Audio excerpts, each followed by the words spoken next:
Chapter 179. You won't be able to escape. The leader of the black-clothed men shouted coldly. Who ordered you guys to do this?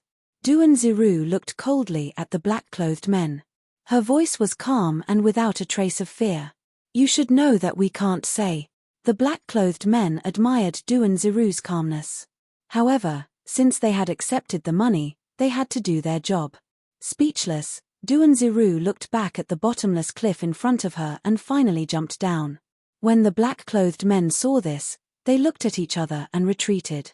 When Yi Zixiao chased her all the way to the edge of the cliff, he only saw Duanziru's embroidered shoe there.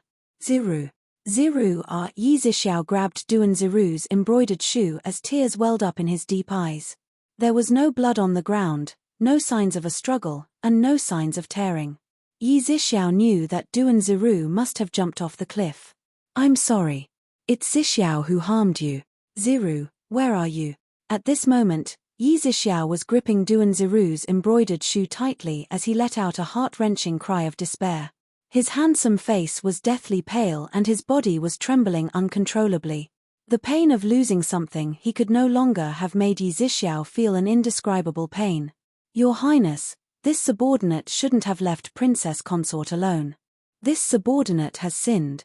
Seeing Yi Zixiao's heartbroken expression, Zhao Wu immediately knelt on the ground and pulled out a dagger. As he spoke, he thrust it towards his own chest. At this critical moment, Yi Zixiao abruptly snatched Zhao Wu's dagger away. This prince orders you to quickly investigate the murderer of Princess Consort. If you can't find the culprit, you will be executed without mercy. Yi Zixiao's voice was deep and cold. His bloodshot eyes flickered with an ominous light. Yes. Zhao Wu received the order and immediately retreated. The entire forest was silent. Yi Zixiao knelt by the cliff and held Duanziru's embroidered shoes in his arms. His tears blurred his vision, but they cleansed his heart. Ziru. If it weren't for you, what would this prince need this empire for? Yi Zixiao sat there quietly until the sun set in the west and the moon rose from the east. Even when the first rays of dawn broke through the night sky, bringing with it the first rays of dawn, scenes of the past appeared in his mind. Over the years, he had grown accustomed to having Duanziru by his side. Even if Duanziru wanted to become a monk, at least she was still alive and within his sight. But now, everything was gone. When Duanziru woke up, she found herself lying on a bamboo bed in a daze. A fragrant smell filled her nose. Master, she's awake. Yin Shui put the fragrant spirit ointment back into her sleeve, turned around, and retreated to the side.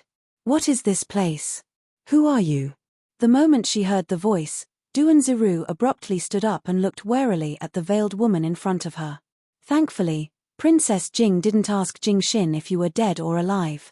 Yarrow Moen sat lazily on the bamboo chair, crossed her legs, and rubbed her chin with her jade-like fingers. She seemed to have waited for a long time. You're called Jingxin? I clearly remember jumping off the cliff. How did I end up here? Duanziru still didn't let down her guard. Her expression was solemn and serious. Shouldn't you be happy that you didn't fall to your death? Why does Princess Jing's tone sound like you're complaining about Jingxin meddling in other people's business? Yarrow Moen heard the coldness in Duanziru's voice and said in disappointment. We've only met by chance. Would you save me for no reason? Forgive Ziru, but I don't believe that there's such a free person in this world. Duanziru didn't think much of it. Princess Jing is right. Whether or not I saved you, Jingxin didn't lose anything because Jingxin's objective had already been achieved. Yarrow Moen looked at Duanziru, who had been examining her with a guarded gaze, and couldn't help but sigh. It's hard to be a good person. Your objective? You sent those assassins? Duanziru looked towards Yarrow Moen in realization and questioned sternly. Does Princess Jing only have this much IQ? Actually, it's not hard to guess who wants your life. Yarrow Moen reminded her intentionally. After hesitating for a moment, Duanziru looked up in realization. Yarrow Sulwan. It's Yarrow Sulwan who wants my life, Duanziru said with certainty. That's right. Yarrow Sulwan's objective in helping Prince Jing rebel is to obtain the position of Empress. Princess Jing's existence is definitely an obstacle for her. Yarrow Moen analyzed the situation. Nonsense, Prince Jing doesn't have any intention of rebelling. Although Duan Ziru agreed with Yarrow Moen's words, she still wouldn't admit the truth of Yi Zhixiao's rebellion. You can't be thinking that Jing Xin is tricking you with words, right? Princess Consort Jing is worrying too much. In reality, Jing Xin knows far more than this. Of course, Jing Xin doesn't need Princess Consort Jing to admit it.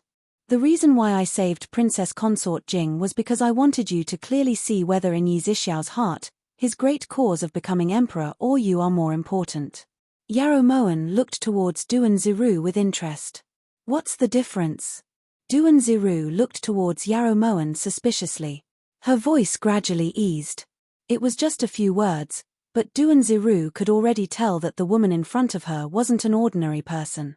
Of course there is. If Yi Zhixiao has you in his heart, he wouldn't have conspired with Yarrow Sulwan after finding out that it was Yarrow Sulwan who harmed you. Perhaps he would have been able to keep his life. If he doesn't have you in his heart and continues to work with Yarrow Sulwan, then he's fated to not live long. For Yarrow Moen, there really wasn't a need to save Duan Ziru. After all, in Yi Zhixiao's heart, Duan Ziru was already dead. However, the enemy of an enemy was a friend. Since Yarrow Sulwan wished for nothing more than for Duan Ziru to die, she wanted this person to live. More importantly, Duan Ziru was a good person. Yarrow Moen couldn't just watch as this good person was beheaded. She didn't know if this meant that she was also a good person. Yarrow Moen smiled bitterly. I really want to know, who are you? Duan Ziru was a bit surprised. Zhixiao and Yarrow Sulwan's affair had always been a secret. Even she had only just found out. However, based on the woman's words, she seemed to know more than she did. That's not important. The most important thing for you right now is to pray for Yi Zhixiao and hope that he loves you enough. Yarrow Moen smiled leisurely, then turned to leave. How long are you going to keep me here for? When Duan Ziru saw that Yarrow Moen was about to get up and leave, she hurriedly chased after her. When she stepped out of the room, Duan Ziru discovered that she was in the middle of a bamboo forest. In front of her was a boundless sea of bamboo, and the place she was in was a small house with simple decorations in this sea of bamboo. If you still have hope for Yi Zhixiao, then wait here for him to pick you up. If not, then you can leave at any time. 10,000 Buddha Hall is 30 li north of this building. There's enough silver and food in the room. You can leave or stay as you please, said Yarrow Moen indifferently. Then she left the little building in the bamboo forest without looking back. Yin Shui only spoke up after she was far away from the little building. Master, this subordinate doesn't understand. Why did you tell Duan Ziru the way to leave? Aren't you afraid that Duan Ziru will return to the Jing prince's residence and report this? Yin Shui didn't understand. Her master had set this up for a long time. Once Duan Ziru returned to the Jing prince's residence, all of their previous efforts would be wasted. Yin Shui, this consort will make a bet with you. Duan Ziru definitely won't leave. She'll wait here until Yi Zhixiao comes to find her. Yarrow Moen's lips curved into a smile. Under her long eyelashes, her eyes shone resplendently. This subordinate believes everything master says. The corners of Yin Shui's lips twitched. A bet. She had seen too many examples of Yi Juanqing's mistakes. Wana just feels that chopping off father's head so early isn't satisfying enough. Although the game will end one day, Wana pays attention to the process of the game.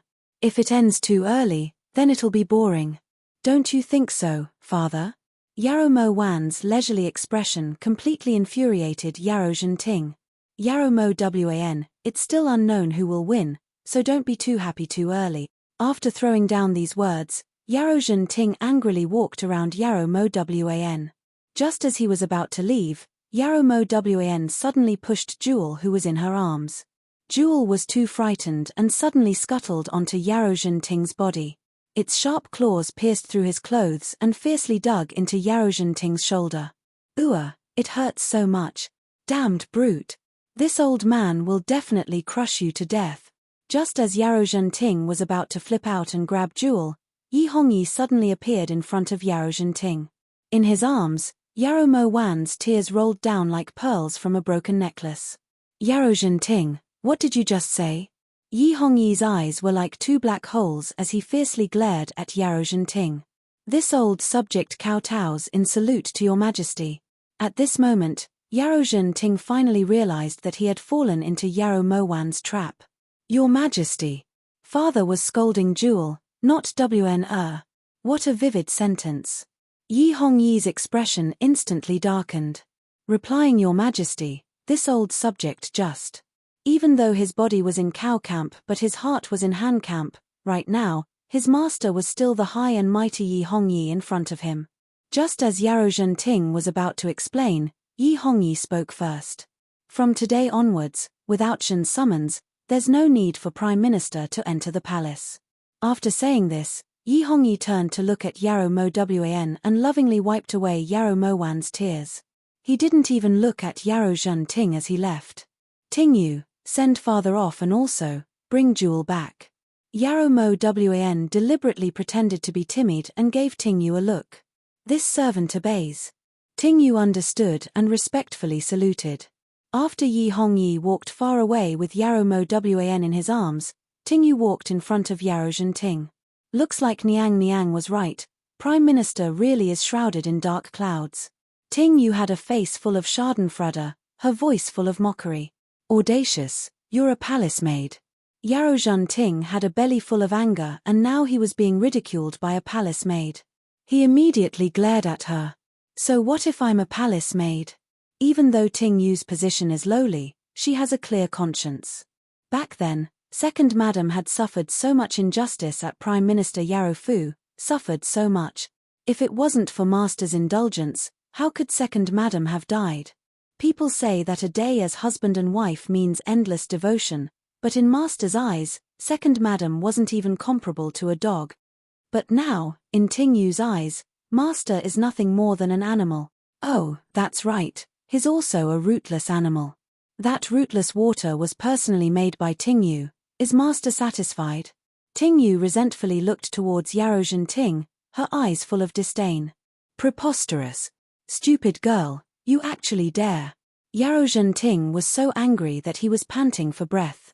Jewel, who was in his hand, suddenly struggled free.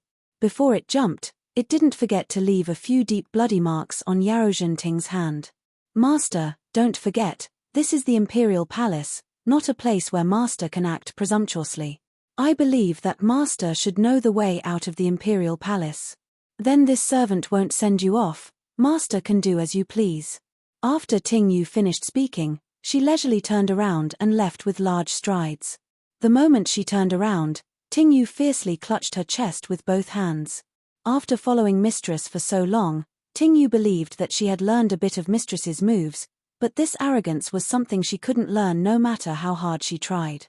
However, Tingyu believed that even if she didn't succeed, she would definitely be able to anger Yarrow Ting half to death. Yarrow Ting had completely thrown caution to the wind in this battle. He wanted to bet his entire fortune on Yi Zhixiao. Of course, this was exactly what Yarrow Moan wanted. 10 days after Duan Ziru fell off the cliff, Yi Zhixiao finally appeared in Pure Flower's palace.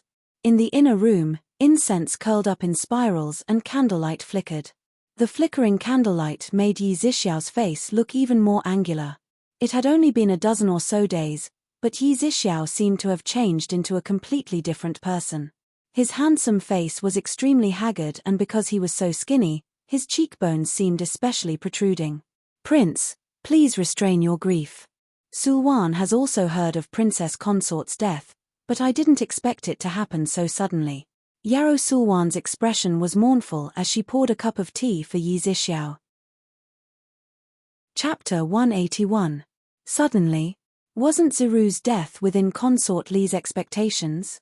There was no warmth in the light voice and it was impossible to tell if she was happy or angry. Yi Zhixiao's long and narrow eyes narrowed slightly, the light in them indistinguishable. How can Prince say that? Could it be?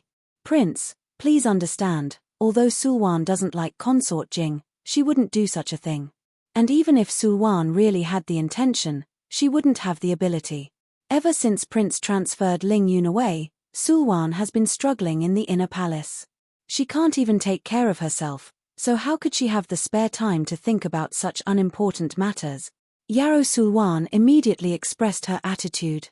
This prince naturally believes that it wasn't Consort Li who did it, otherwise she wouldn't have appeared here. Yi Zhixiao's eyes gradually relaxed and his hoarse voice seemed to soften. No one wants to see Consort Li fall off the cliff, but it's already happened. Prince should let it go. Right now, there are more important matters waiting for Prince. As long as Prince can ascend to the throne one day, I believe that Consort Li will be able to rest in peace in the underworld. Yarrow Sulwan's slender arms wrapped around Yi Zhixiao's neck as she comforted him. His heart felt like it had been stabbed 100 times with a dagger. It was dripping with blood. Yi Zhixiao announced to the public that Duan Ziru had been killed by bandits on the way to 10,000 Buddha Hall. Besides him and Zhao Wu, only the culprit knew that Duan Ziru had fallen off the cliff, but just now, he clearly heard Yarrow Sulwan say the words fell off the cliff. At this moment, Yi Zhixiao was filled with hatred. If he hadn't provoked Yarrow Sulwan, Ziru wouldn't have died. Prince? Yarrow Sulwan instinctively asked when she felt Yi Zhixiao's tense body. It's fine. Consort Li is right. In order to prevent Ziru from dying in vain, this prince should do something. Yi Zhixiao suppressed the bone-piercing grief and indignation in his heart, his dark eyes gradually overflowing with splendor. Prince, Sulwan has a piece of good news to tell Prince. I hope it can slightly soothe Prince's pain of losing your wife. Yarrow Sulwan leaned into Yi Zhixiao's embrace, her peach blossom eyes shining brightly on her charming face. Oh! As he looked at Yarrow Sulwan's fair neck, Yi Zhixiao really wanted to pinch it, but he couldn't, at least not now. Sulwan's father, the current Prime Minister Yarrow Enchanting, wishes to defect to Prince through Sulwan and is willing to follow Prince's lead. As long as Prince commands, father will definitely do his best. Yarrow Sulwan was sure that Yi Zhixiao would be happy to hear this news. Even if his father had lost some of his power to his majesty, he still had status and prestige.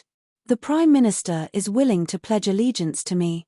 Yi Zhixiao's eyes flickered and a trace of ruthlessness flashed through his heart. He had expected that Yarrow Sulwan would be unable to find so many assassins in such a short amount of time because she had been living in the palace for a long time. Now, this question was answered. So it was that old bastard Yarrow Enchanting. Father also has a discerning eye and knows that Prince isn't an ordinary person. Moreover, with Sulwan's persuasion, father will naturally choose a wise ruler. As Yarrow Sulwan spoke, her jade fingers slid into Yi Zhixiao's lapel like a small snake. With the Prime Minister's assistance, this prince is like adding wings to a tiger. Of course, this is also thanks to Consort Li's help. This prince really doesn't know how to thank Consort Li. Yi Zhixiao seemed to unintentionally pull Yarrow Sulwan's hand away and slowly stood up. Prince is leaving. Yarrow Sulwan looked towards Yi Zhixiao in surprise. At that time, Yi Zhixiao definitely wouldn't have refused her invitation. Tomorrow is the 7th day of Ziru's death. This prince needs to return to prepare, said Yi Zhixiao indifferently. A cold light flashed through his eyes. He really did need to prepare well. If he didn't give Yarrow Enchanting and Yarrow Sulwan a great gift, how could he face Ziru? As for the throne, he had already waited for so many years, waiting a few more years wouldn't make a difference. However, he couldn't afford to wait for Ziru's revenge. So it turns out. Although Sulwan can't leave the palace, she will become a vegetarian and pray for Princess Consort so that she can reach paradise sooner, said Yarrow Sulwan with a compassionate expression. Ever since he found out that Chu Morshin was coming to Great Chu, Yi Zhixiao hadn't been in a good mood. Actually, Prince doesn't need to be so worried. Who knows, maybe after a few years of not seeing him, he'll become a true gentleman. Yarrow Moan comforted Yi Zhixiao with words that even she herself didn't believe. Regarding this prince is willing to bet with you. I'll bet my life on Yin Shui. Yi Zhixiao was extremely confident. Ahem. Moan was just joking. Prince can just ignore it. Yarrow Moan laughed dryly before continuing to eat. It's not that this prince is afraid of him coming, it's just that this prince doesn't understand. The relationship between Chu and Shu has always been tense. There's no meaning in Chu Morbei sending his younger brother to Great Chu at a time like this. Could it be that he wants to use Chu Morshin to stir up trouble and find a reason to send troops? Yi Junqing looked towards Yarrow Moen suspiciously. They're different from Feng Yihan and Feng Duo. From what Moen knows, Chu Morbei and Chu Morshin have the same father and mother, so they have an extremely good relationship. That's why Moen is certain that Chu Morbei wouldn't use methods to harm Chu Morshin to start a conflict. On the contrary, in order to ensure Chu Morshin's safety, Chu Morbei has definitely put in a lot of effort, said Yarrow Moen confidently. Then this prince really can't figure out Chu Morshin's objective this time. In the end, Yi Junqing decided to give up. Actually, there's no need for Prince to go through the trouble. Once Chu Morshin comes, you'll know, said Yarrow Moen lightly. Little did she know that Chu Morshin's objective in coming to Chu this time was her. On the second day after Duan Ziru's death, Yarrow Junting received a secret letter from Yi Zhixiao. The general meaning of the letter was that if Yarrow Junting really wanted to surrender, he could meet him at the purple bamboo forest behind the Imperial Cemetery at 1 o'clock and that he had important matters to discuss. For Yarrow Junting, who had wanted to express his intentions a long time ago, this was practically a blessing from the heavens. Inside Guan Osprey Palace, Yarrow Moen was calculating the days. In 5 days, Chu Morshin would arrive in Great Chu. Would she be able to resolve Yi Zhixiao's matter before then? Your Highness, Yi Zhixiao has started to make his move. The news Yin Shui brought excited Yarrow Moen. Where? Yarrow Moen abruptly got up and asked in confusion. The purple bamboo forest behind the Imperial Cemetery. Oh! Yi Zhixiao really is willing. Come, accompany this consort to watch a good show. For a moment, Yarrow Moen felt gratified. It seemed that Duan Ziru hadn't waited in vain. It was already autumn and the sky had darkened just after 1 o'clock. By the time Yarrow Junting arrived at the purple bamboo forest, it was already pitch black. Because it was absolutely a secret, Yarrow Junting didn't even bring Yarrow Tu with him. He walked straight into the depths of the forest. After about an hour, Yarrow Junting seemed to hear some slight movement and quickened his pace. It wasn't until he reached the end of the forest that Yarrow Junting saw 2 figures. Who is it? Yarrow Junting asked warily and instinctively stopped walking. This subordinate kowtows in salute to Prime Minister. Prime Minister, please. When the leader saw Yarrow Junting, he bowed respectfully and spoke in a powerful voice. You are. Yarrow Junting was about to question them when he saw the other person walk forward. Prime Minister, we've been waiting for you for a long time. Please come in. The man urged as if they were very familiar with each other. The 2 of them turned and walked towards a nearby hill. Yarrow Junting didn't even have time to question them before he obediently followed the 2 of them. He was completely convinced that these 2 people were definitely sent by Prince Jing to receive him, so there was naturally no doubt in his mind. When they arrived in front of a shrubbery that was about half a meter tall, one of them went in and activated a mechanism. The lush shrubbery parted to 2 sides and a stone door appeared in front of them. When the stone door opened, Yarrow Junting followed the 2 of them in without a second thought. There was a long secret passage inside with torches hanging on both sides. After walking for about 5 minutes, Yarrow Junting finally saw a flash of light in front of him. What is this place? Yarrow Junting was surprised and asked suspiciously. Don't be anxious, Prime Minister. We'll be there soon, comforted one of them. When they walked around the corner, Yarrow Junting was instantly stunned by the scene in front of him. The large stone room in front of him was filled with swords, spears, swords, and halberds. In terms of quantity, there were enough weapons to supply an army of 100,000. Chapter 182. I wonder where Bright Prince is. Seeing everything in front of him, Yarrow Junting finally believed that Yi Zhixiao truly had enough strength to fight against Yi Hongyi. Perhaps he had made the right move. Prime Minister, don't be anxious. Let's see how tough this blade is. One of them respectfully handed the blade to Yarrow Junting. Yarrow Junting took the blade and instinctively swung it a few times. He could hear the wind whistling past his ears. I can tell it's a good blade just from the sound. Yarrow Junting praised. Right at this moment, the sound of hurried footsteps suddenly came from the secret passage. Prime Minister. Let's go. The moment they heard the sound, the expressions of the two people who had been chatting cheerfully changed. They immediately pulled Yarrow Enchanting and ran towards the other end of the stone room. Why are we running? Yarrow Enchanting was completely confused. He couldn't help but follow the two people into another secret passage. However, not long after the three of them entered, they retreated again. Prime Minister, are you still thinking of running? An icy voice came out of Azure Dragon's mouth. Yarrow Enchanting's eyes were filled with shock as he looked at the sharp sword pressed against his neck. Even now, he still didn't understand what had happened. Yarrow Enchanting, how dare you forge weapons behind our backs? What are you planning to do? Are you rebelling? The sinister voice reverberated through the cold stone room. The moment Yarrow Enchanting saw Yi Hongyi, his eyes widened and his body couldn't help but tremble in fear. Your Majesty. Yarrow Enchanting looked towards Yi Hongyi in disbelief. He had clearly come with Yi Zixiao's secret letter, so why was Yi Hongyi the one who had appeared here? Just as Yarrow Enchanting was about to ask for an answer, he saw the two people kneel down in front of him. Prime Minister, we will die to prove our loyalty. After speaking, the two of them suddenly clenched their teeth. Not good.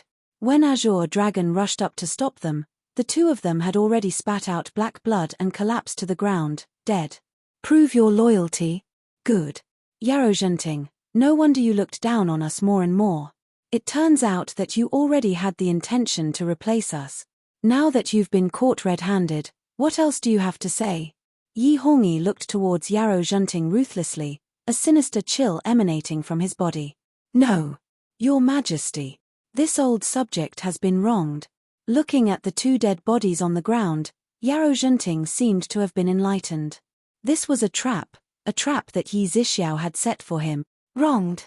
Now that there are so many weapons in front of you, you still dare to cry injustice. Yi Hongyi snorted disdainfully as he questioned coldly. It's King Jing. It was King Jing who asked me to meet him here. This old subject also has a secret letter from Luminescent Duke. At this moment, Yarrow Enchanting spoke anxiously as he took out the secret letter Yi Zixiao had written to him from his sleeve with trembling hands. At the side, Azure Dragon passed Yarrow Enchanting's so-called secret letter to Yi Hongyi. Looking at the empty so-called secret letter in his hand, Yi Hongyi abruptly threw the paper at Yarrow Enchanting's face. This is the one you're talking about. In his panic, Yarrow Enchanting grabbed the letter and saw that there was not a single drop of ink on it. It was simply a piece of white paper. How could this be? Impossible. Impossible. Your Majesty, Prince Jing wanted to rebel. When I got the news, I wanted to find out the evidence before reporting it to Your Majesty. Prince Jing must have seen through this old official's intentions, that's why he framed me. Your Majesty, please understand. This old official is completely loyal to Your Majesty and has no intention of rebelling. Yarrow Enchanting crawled to Yi Hongyi's feet and kowtowed like a chicken pecking at rice. Even if I did, I don't need Consort Li to discipline me. This is Guan Osprey Palace, so it has its own rules. Without my Niang's permission, Consort Li is not allowed to barge in, rebuked Tingyu sternly. You. Yarrow Sulwan hadn't expected that after so many days, even a servant of Guan Osprey Palace would be this insolent. Tingyu, if this slap really landed on your face, then you wouldn't be fit to stay in Guan Osprey Palace. Yarrow Moen lazily got up and walked over to Yarrow Sulwan. The meaning behind her words was that she approved of Tingyu's actions. Yarrow Moen, aren't you worried in the slightest that father has been captured? Yarrow Sulwan restrained her anger and pulled back her wrist, then glared at Yarrow Moen. Tingyu, stand guard outside. Don't let anyone in. Yarrow Moen dismissed Tingyu with a wave of her hand. Then she walked to the table and poured a cup of tea, then pushed it in Yarrow Sulwan's direction. Father. Second older sister's words are really nice. Even now, does second older sister still have this father in your heart? Yarrow Moen hit the nail on the head and sneered coldly. Yarrow Sulwan felt suffocated when Yarrow Moen hit a sore spot. She walked over to the table, picked up the teacup, and drained it in one gulp. Then she tossed the letter in front of Yarrow Moen. Don't go unless you want to die. Were you the one who wrote this? Questioned Yarrow Sulwan sternly. Moen still saved your life, shouldn't you be grateful? Yarrow Moen lifted her brows as she looked towards Yarrow Sulwan. Pa. This was all part of your scheme. First, you imitated Yi Zhixiao's handwriting to invite this consort to Purple Bamboo Forest, then you used this thing to warn this consort. Yarrow Moen, just what are you trying to do? Yarrow Sulwan questioned crazily. Chapter 183. Wrong, Yi Zhixiao was the one who wrote that letter earlier. In this entire matter, Moen only did one thing, and that was to write that letter to save your life. Yarrow Moen's expression was solemn and her eyes were as calm as an ancient well. You think Ben Gong should believe you just because you say it? Yi Zhixiao has no reason to harm Ben Gong and father. Yarrow Sulwan didn't think much of it. You guys killed the only woman he loved deeply in this world, so it's not strange that he would do this to you guys. Yarrow Moen shrugged as her lips curved into a cold smile. There's no way he would know. Even if he knew, he wouldn't destroy his own future. He doesn't want to be emperor anymore.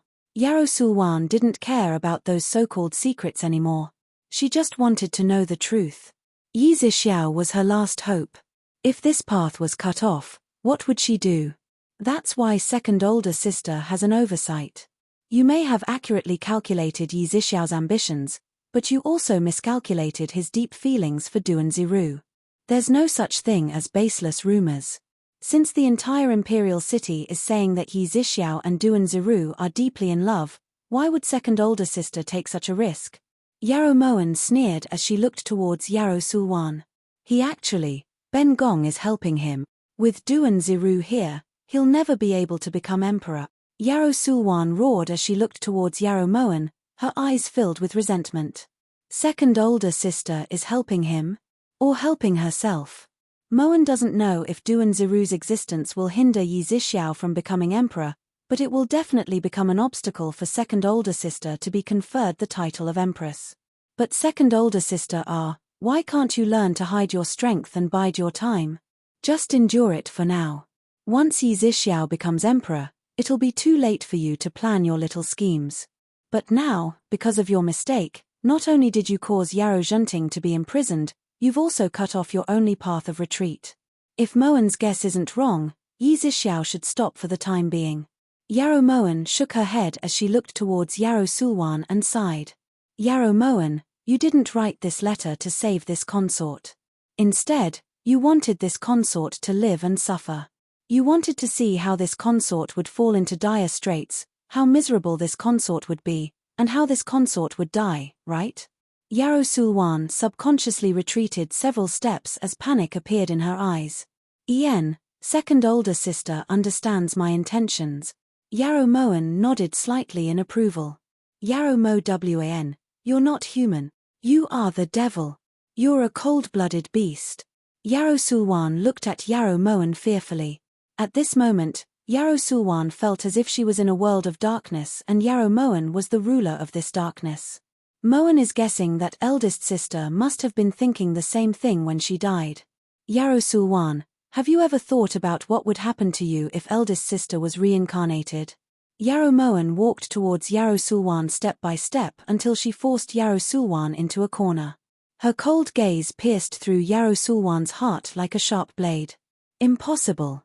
Yarrow Sulwan's voice trembled and her pupils shrunk to the size of 2 black beans. Of course it's impossible. That's why Moen did what eldest sister wanted to do. It's just that Moen's methods are a bit merciful. Eldest sister, please don't blame me. Yarrow Moen suddenly looked up at the ceiling as if Yarrow Morshin was there. Madwoman! Yarrow Moen, you madwoman! Yarrow Sulwan rushed out of Guan Osprey Palace in terror. She was just as impulsive as she had been when she arrived. On the 3rd day of Yarrow Enchanting's imprisonment, Yi Hongyi issued a decree to confiscate Prime Minister Yarrow's residence. The money went to the national treasury and the servants were sent to the southwest border. Only one person was left behind. When Yarrow too stood in front of this magnificent residence, his eyes were filled with shock. It took a long time for him to recover. Liu Xing, where is this? This is Yarrow residence. Not Yarrow Enchanting's Yarrow, but Yarrow too's Yarrow. The gentle voice was gentle and soft, pleasant to the ear. It was like a yellow oriole in the forest, so crisp that it made people feel relaxed. Noble consort Yarrow. This old servant kowtows in salute to consort Yarrow Niang Niang. When Yarrow too heard this, he turned around. Only then did he discover that Liu Xing, who had been standing behind him, had been replaced by Yarrow Moen at some point. Steward Yarrow, quickly get up. Follow this consort inside to talk. Yarrow Moen walked up to help Yarrow too up, then pulled his hand as they walked into the residence. At that time, she had said that Yarrow too would be rewarded for his kindness. Now was the time for her to fulfill her promise. Consort Yarrow Niang Niang, this old servant doesn't understand. This residence? Asked Yarrow too as he respectfully followed behind Yarrow Moen. When Hash paid for mother's burial, Moen engraved it in her heart. Ever since Moen recovered her senses, you've helped her many times in secret. Moen should return this favor. From now on, the owner of this residence is you. Moen will have Liu Xing give you the deed, the land deed, and the money you'll need to spend the rest of your life comfortably in the future, said Yarrow Moen resolutely. This? How can this be? This old servant only did what I could. How could I receive such a reward from your highness? This old servant is ashamed. When Yarrow too heard this, he immediately knelt in front of Yarrow Moen, his voice trembling slightly. You deserve it. Steward Yarrow, Moen knows what you're thinking. Don't worry, I've already begged His Majesty to spare Yarrow Zhenting's life. You can visit him at any time. Yarrow Moen originally didn't want to mention Yarrow Zhenting's name, but she knew that Yarrow too's loyalty wasn't just for show. Your Highness. Yarrow too still wanted to refuse, but Yarrow Moen stopped him. Yarrow too, Prime Minister Yarrow's residence is already gone. This is Moen's only home outside of the palace. If you're not willing to accept this residence, then Moen will also be homeless. Yarrow Moen's cherry lips parted slightly as she pulled Yarrow too tightly with both hands. Good. Good. Yarrow too will stay here and be third Mrs. Steward for the rest of his life. Yarrow too looked at Yarrow Moen gratefully. Time seemed to flow back and he seemed to see the appearance of third Miss pulling at him to ask for candy. After all these years, he had long since treated Yarrow Moen as his own daughter. That night, with Yin Shue's assistance, Yarrow Moen sneaked into the heavenly prison without anyone noticing. In the dark and damp heavenly prison, the rats were even more arrogant than humans. They brazenly wandered around and licked the leftovers of the prisoners without the slightest scruple. The rats with slightly special tastes even had designs on human flesh. From time to time, the miserable cries of pain from the prisoners could be heard coming from the heavenly prison. Yarrow Zhenting was locked in the innermost cell of the heavenly prison. When Yarrow Moen stood outside the iron bars, she actually didn't see Yarrow Zhenting at all. Only when Yin Shui pointed at the pile of straw in the corner did Yarrow Moen notice that Yarrow Zhenting had actually buried himself in straw. Does father think that he can escape the cruelty of reality like this? Yarrow Moen's lips curved into a smile. The moment he heard Yarrow Moen's voice, Yarrow Zhenting abruptly pushed away the straw and glared at her. It had only been a few days, but Yarrow Zhenting already looked like he had aged more than 10 years. The few strands of straw in his disheveled hair were especially mournful and sorrowful. I really didn't expect that a Grand Prime Minister would actually fall to such a state. Who's to blame?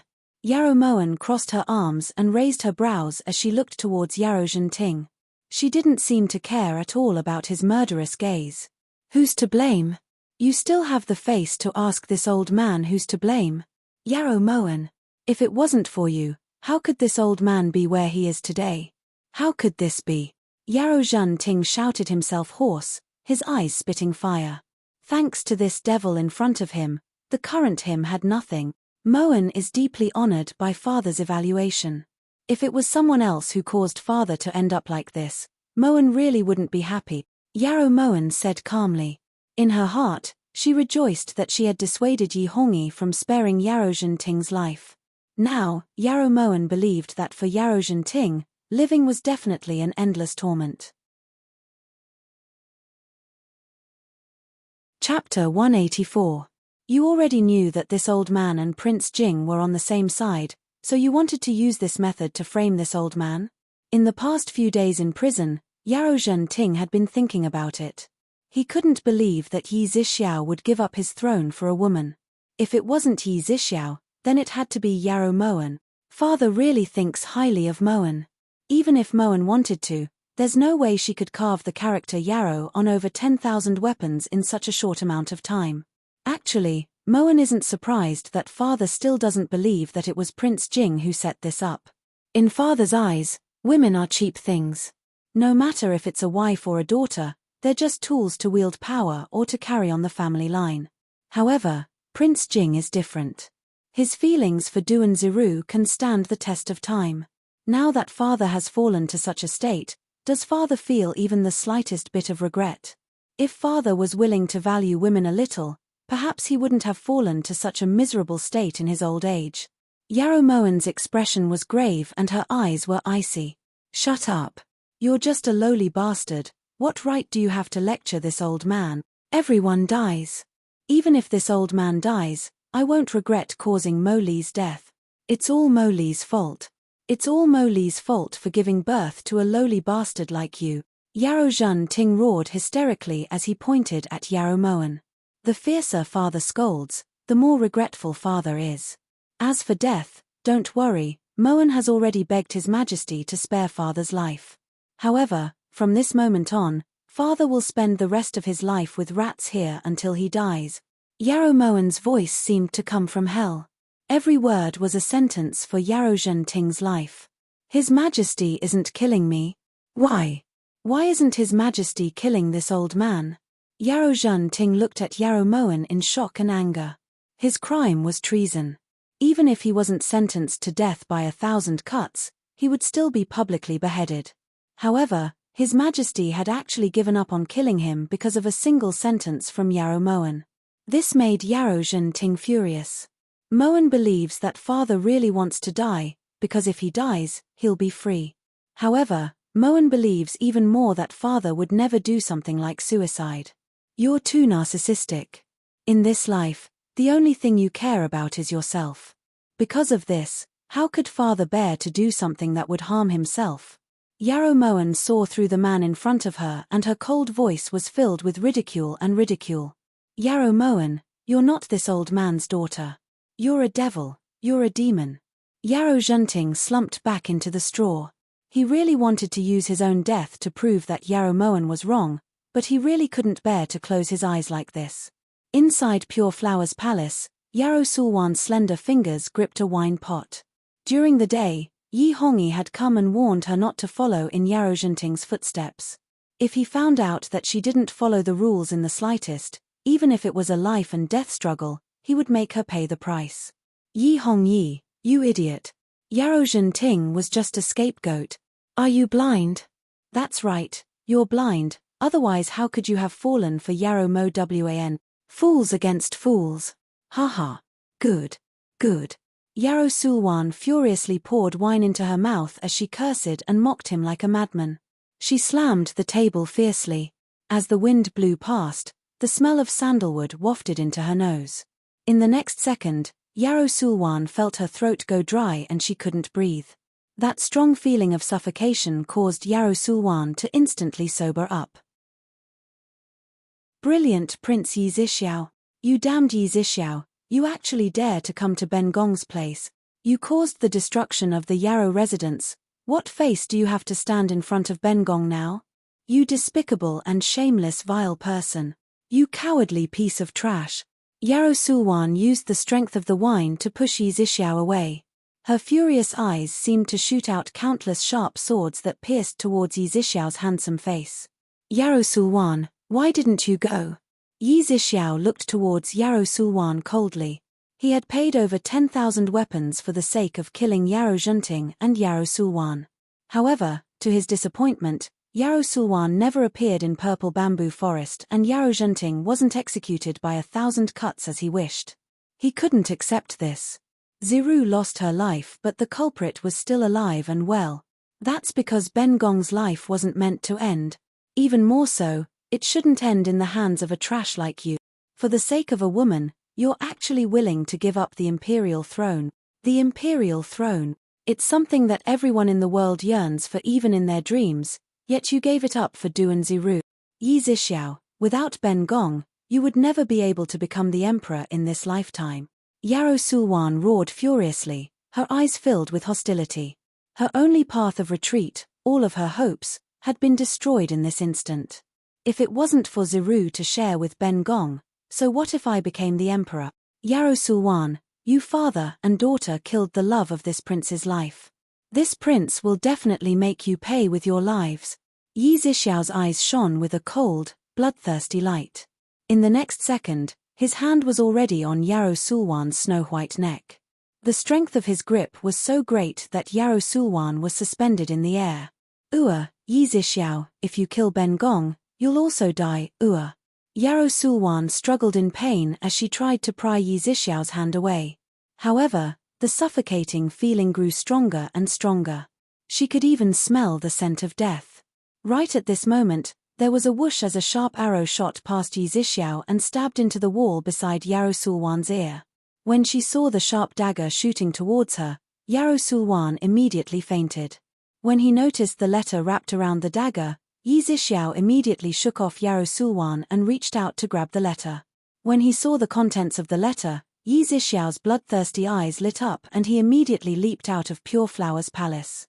Late at night, Purple Bamboo Forest was silent.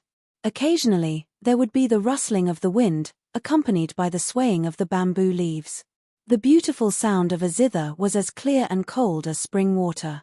It leisurely rang out and filled the bamboo forest. Under the moonlight, Duan Ziru, dressed in a white dress, sat upright in front of a white jade zither. Her slender and soft jade fingers stroked the zither strings, and the music leisurely rippled, bringing with it her current desolation, causing the listeners to feel heartbroken. That day, she had stayed behind full of confidence. She believed that Yi Zixiao would definitely appear. They had experienced too many unforgettable things together, too many life and death situations. So, as long as Yi Zixiao knew she was here, he would definitely come to find her. However, as the days passed, Duan Ziru's initial anticipation and hope gradually faded. All that was left was sorrow and sighs. At this moment, Duan Ziru's heart was like this zither, filled with hidden bitterness. Ziru. Yi Zixiao's mellow voice trembled uncontrollably as he walked towards the small building. Under the moonlight, his eyes were filled with tears. Her heart suddenly trembled. Duan Ziru's slender hands touched the strings of the zither and the melodious music suddenly stopped. However, she didn't dare to look up. She was afraid that everything was just an illusion, afraid that she would be disappointed again. When she smelled that familiar scent, the scent that belonged only to Yi Zixiao, Duan Ziru suddenly looked up. Tears rolled down her cheeks like pearls from a broken necklace. There was only 1,000 lines of tears. Duan Ziru looked at the man standing in front of her with hazy eyes. Her hands on the zither trembled uncontrollably. Ziru, how long has it been since you played Seeking a Female Phoenix for me? Zixiao wants to hear it. Yi Zixiao slowly sat in front of Duan Ziru, his long and narrow eyes filled with warmth. However, his heart was so moved that it felt like it was about to burst out of his chest. He was glad that the heavens didn't take Ziru away. The feeling of regaining something he had lost made Yi Zixiao understand that in this world, the thing he treasured the most wasn't the high and mighty dragon throne, but the beauty in front of him. The only woman he deeply loved in this life, Duan Ziru. The music of the zither started again, carrying with it an incomparable joy that rippled through the entire forest. The moonlight was like a hazy veil. This feeling, this scene, it was indescribably moving. The song ended, but the people didn't leave. Duan Ziru leaned into Yi Zixiao's embrace, tears streaming down her face. Zixiao, thank you for appearing, thank you. No matter what happened in the future, Yi Zixiao's appearance at this moment made Duan Ziru feel relieved. In this life, she hadn't chosen the wrong person. Those assassins were sent by Yarrow Enchanting and Yarrow Sulwan. Your husband has already made them pay the price. Ziru, don't leave me again, alright? Yi Zixiao hugged Duan Ziru tightly, as if he wanted to crush her into his heart. Chapter 185. Guan Osprey Palace catches fire. Let's not fight for the throne anymore. Let's leave together. Duanziru knew that this was an extravagant request, but she couldn't help but say it. As long as she stayed in the imperial city, she wouldn't be able to rest easy. Zixiao will temporarily give up on the throne. Ziru, come back with me. Yi Zixiao held Duanziru lightly, his voice as gentle as water.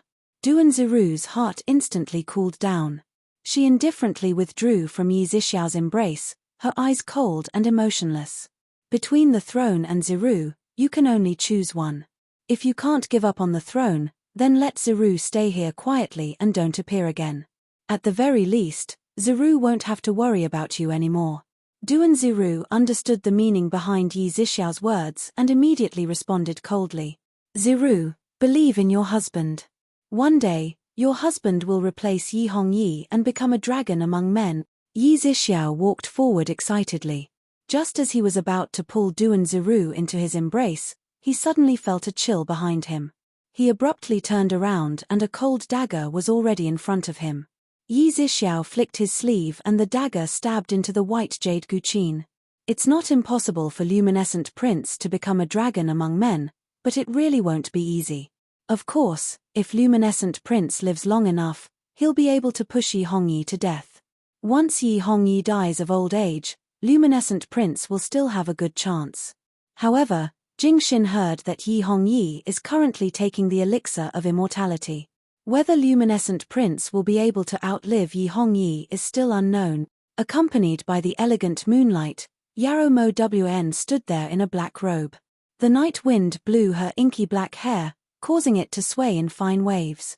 Especially the black veil on her face, it made Yarrow Mo Wn seem mysterious and unfathomable. Who are you? Yi Zixiao looked towards Yarrow Moen in alarm as he moved in front of Duanziru. In the past, when people asked this question, Jingxin would always say that it's not important who I am. However, since Prince Jing asked this question, Jingxin can tell you that it's very important who I am. As long as I'm here, Prince Jing will never be able to sit on the dragon throne in this lifetime because the wise ruler in Jingxin's eyes is someone else, said Yarrow Moen fearlessly. Even though he couldn't sense Yarrow Moen's internal energy, Yi Zixiao was still intimidated by the aura she exuded. Just those eyes alone made it hard for him to resist. He didn't even dare to look Yarrow Moen in the eye because the sharpness in those eyes seemed to have the power to destroy everything. How can you be so sure? Yi Zixiao forcefully suppressed his guilt and rebuked him harshly. Based on the fact that Jingxin hid a few forged letters between Luminescent Prince and Yarrow Zhunting in Luminescent Prince residence when Jingxin left, if Jingxin's guess is correct, these letters have already fallen into Luminescent Prince residence.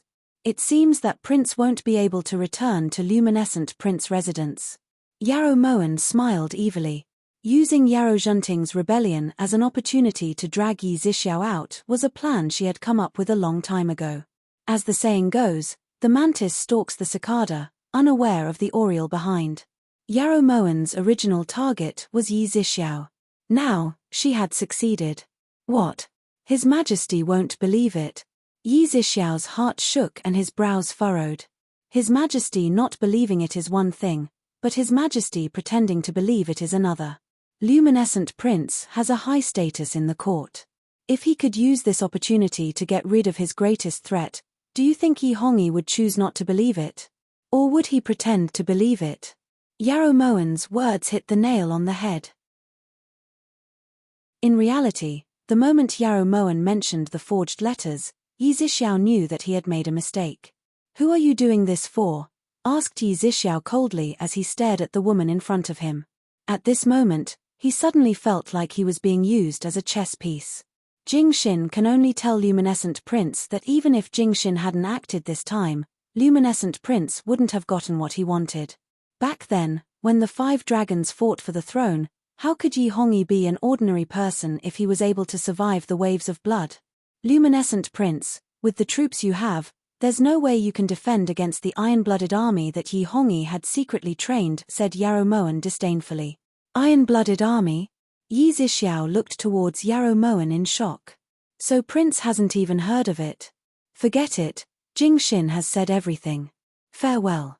After saying this, Yarrow Moen was just about to turn around when she saw Yi Zixiao lift his sleeves. In the next second, Yin Shui was already standing in front of him with 3 silver needles in her hands. A hidden guard with this level of skill, Miss is definitely not an ordinary person. Is the person Miss wants to protect Yi Junqing? If one's status was low, they wouldn't be able to hire a top-notch hidden guard no matter how much money they had. This woman dressed in black was clearly above Ling Yun. Since Prince has already been eliminated, the matters of the game no longer have anything to do with Prince. Instead of thinking about things far away, it's better to cherish those in front of you.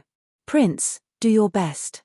Yarrow Moen's gaze was as sharp as a blade and her words were filled with warning. Once Yarrow Moen left, Yi Zixiao couldn't help but sigh. It was good that there was no way out. At least Ziru was still by his side. On the 5th day after Yarrow Xiong residence was raided, Luminescent Prince's residence was raided as well. However, Luminescent Prince had disappeared the night before the raid and there had been no news of him. Before one wave had even subsided, another wave rose. On the 2nd day after Yi Zixiao's incident, Guan Osprey Palace suddenly caught on fire. The entire east wing was like a huge fireball. Flames shot into the sky and raged in the wind. Why hasn't he come out yet? This won't do, this consort has to go in. Yarrow Moen's heart burned with anxiety as she looked at the flames. The embroidered handkerchief in her hands had long since crumpled. When Ting Yu saw that Yarrow Moen was about to rush in, she immediately pulled her back with all her might. Your Highness, this fire is too big, you can't go in. Liu Xing has already brought people to save Prince. Esteemed Prince will definitely be fine. While Ting Yu was doing her best to stop Yi Junqing, Liu Xing had already rushed out of the fire with Yi Junqing on his back. Liu Xing, how is he? When Yarrow Moen saw Liu Xing come out, she immediately rushed over. Her legs felt weak for no reason and she almost tripped over. Her expression was especially anxious and filled with deep fear. Your Highness, don't worry, Prince is fine. Liu Xing strode into the main hall of Guan Osprey Palace with Yi Junqing on his back and placed him on the chaise lounge. Yarrow Moen ran in right after him while Ting Yu closed the door behind her to prevent the people who came to put out the fire from noticing anything. He's asleep. Aside from his face being a bit charred, his hair a bit burnt, and the corners of his clothes a bit burnt, Yi Junqing's breathing was even and his expression was calm. The way Yi Junqing subconsciously flipped over completely shocked Yarrow Moen. Replying Your Highness, when this servant rushed in, Prince was wearing an ice silk outer garment, so he wasn't injured at all. In contrast, Yarrow Moen looked at Liu Xing compared to Yi Junqing. Liu Xing's entire body was covered in cuts and bruises. Ting Yu. Yarrow Moen immediately called for Ting Yu. Your Highness. When Ting Yu heard this, she pushed open the door and looked towards Yarrow Moen suspiciously. Immediately take Liu Xing to see an imperial physician, Yarrow Moen urgently ordered. Right at this time, the sound of someone kowtowing came from outside the door. This isn't your business. Ting Yu, remember, you must have the imperial physician diagnose Liu Xing properly. Yarrow Moen's gaze was grave as she looked towards Liu Xing with heartache. At this time, Yi Hongyi had already rushed in. The moment Yi Hongyi entered, Yarrow Moen threw herself into Yi Hongyi's embrace, tears streaming down her face. Your Majesty, is scared, there's a huge fire. At the side, Ting Yu silently supported Liu Xing as they retreated. Let Shen take a good look. Yi Hongyi held Yarrow Moen's snowy shoulders with both hands as he examined her anxiously. Only when he was sure that Yarrow Moen was fine did he let out a sigh of relief. What exactly happened? Why did the fire suddenly start? Guards. Yi Hongyi helped Yarrow Moen sit down as gently as he could before sternly berating her. Chapter 186. Replying Your Majesty, the fire outside has already been extinguished. Aside from the east wing that was completely destroyed, the main hall and west wing of Guanyu Palace are still fine. Also, this servant who was putting out the fire found this ice silk robe in the rubble. And Bingshan walked in upon hearing the noise and respectfully stood in front of Yi Hongyi to report. He was still holding the rare treasure in his hand, the ice silk robe. Where's Yi Junqing?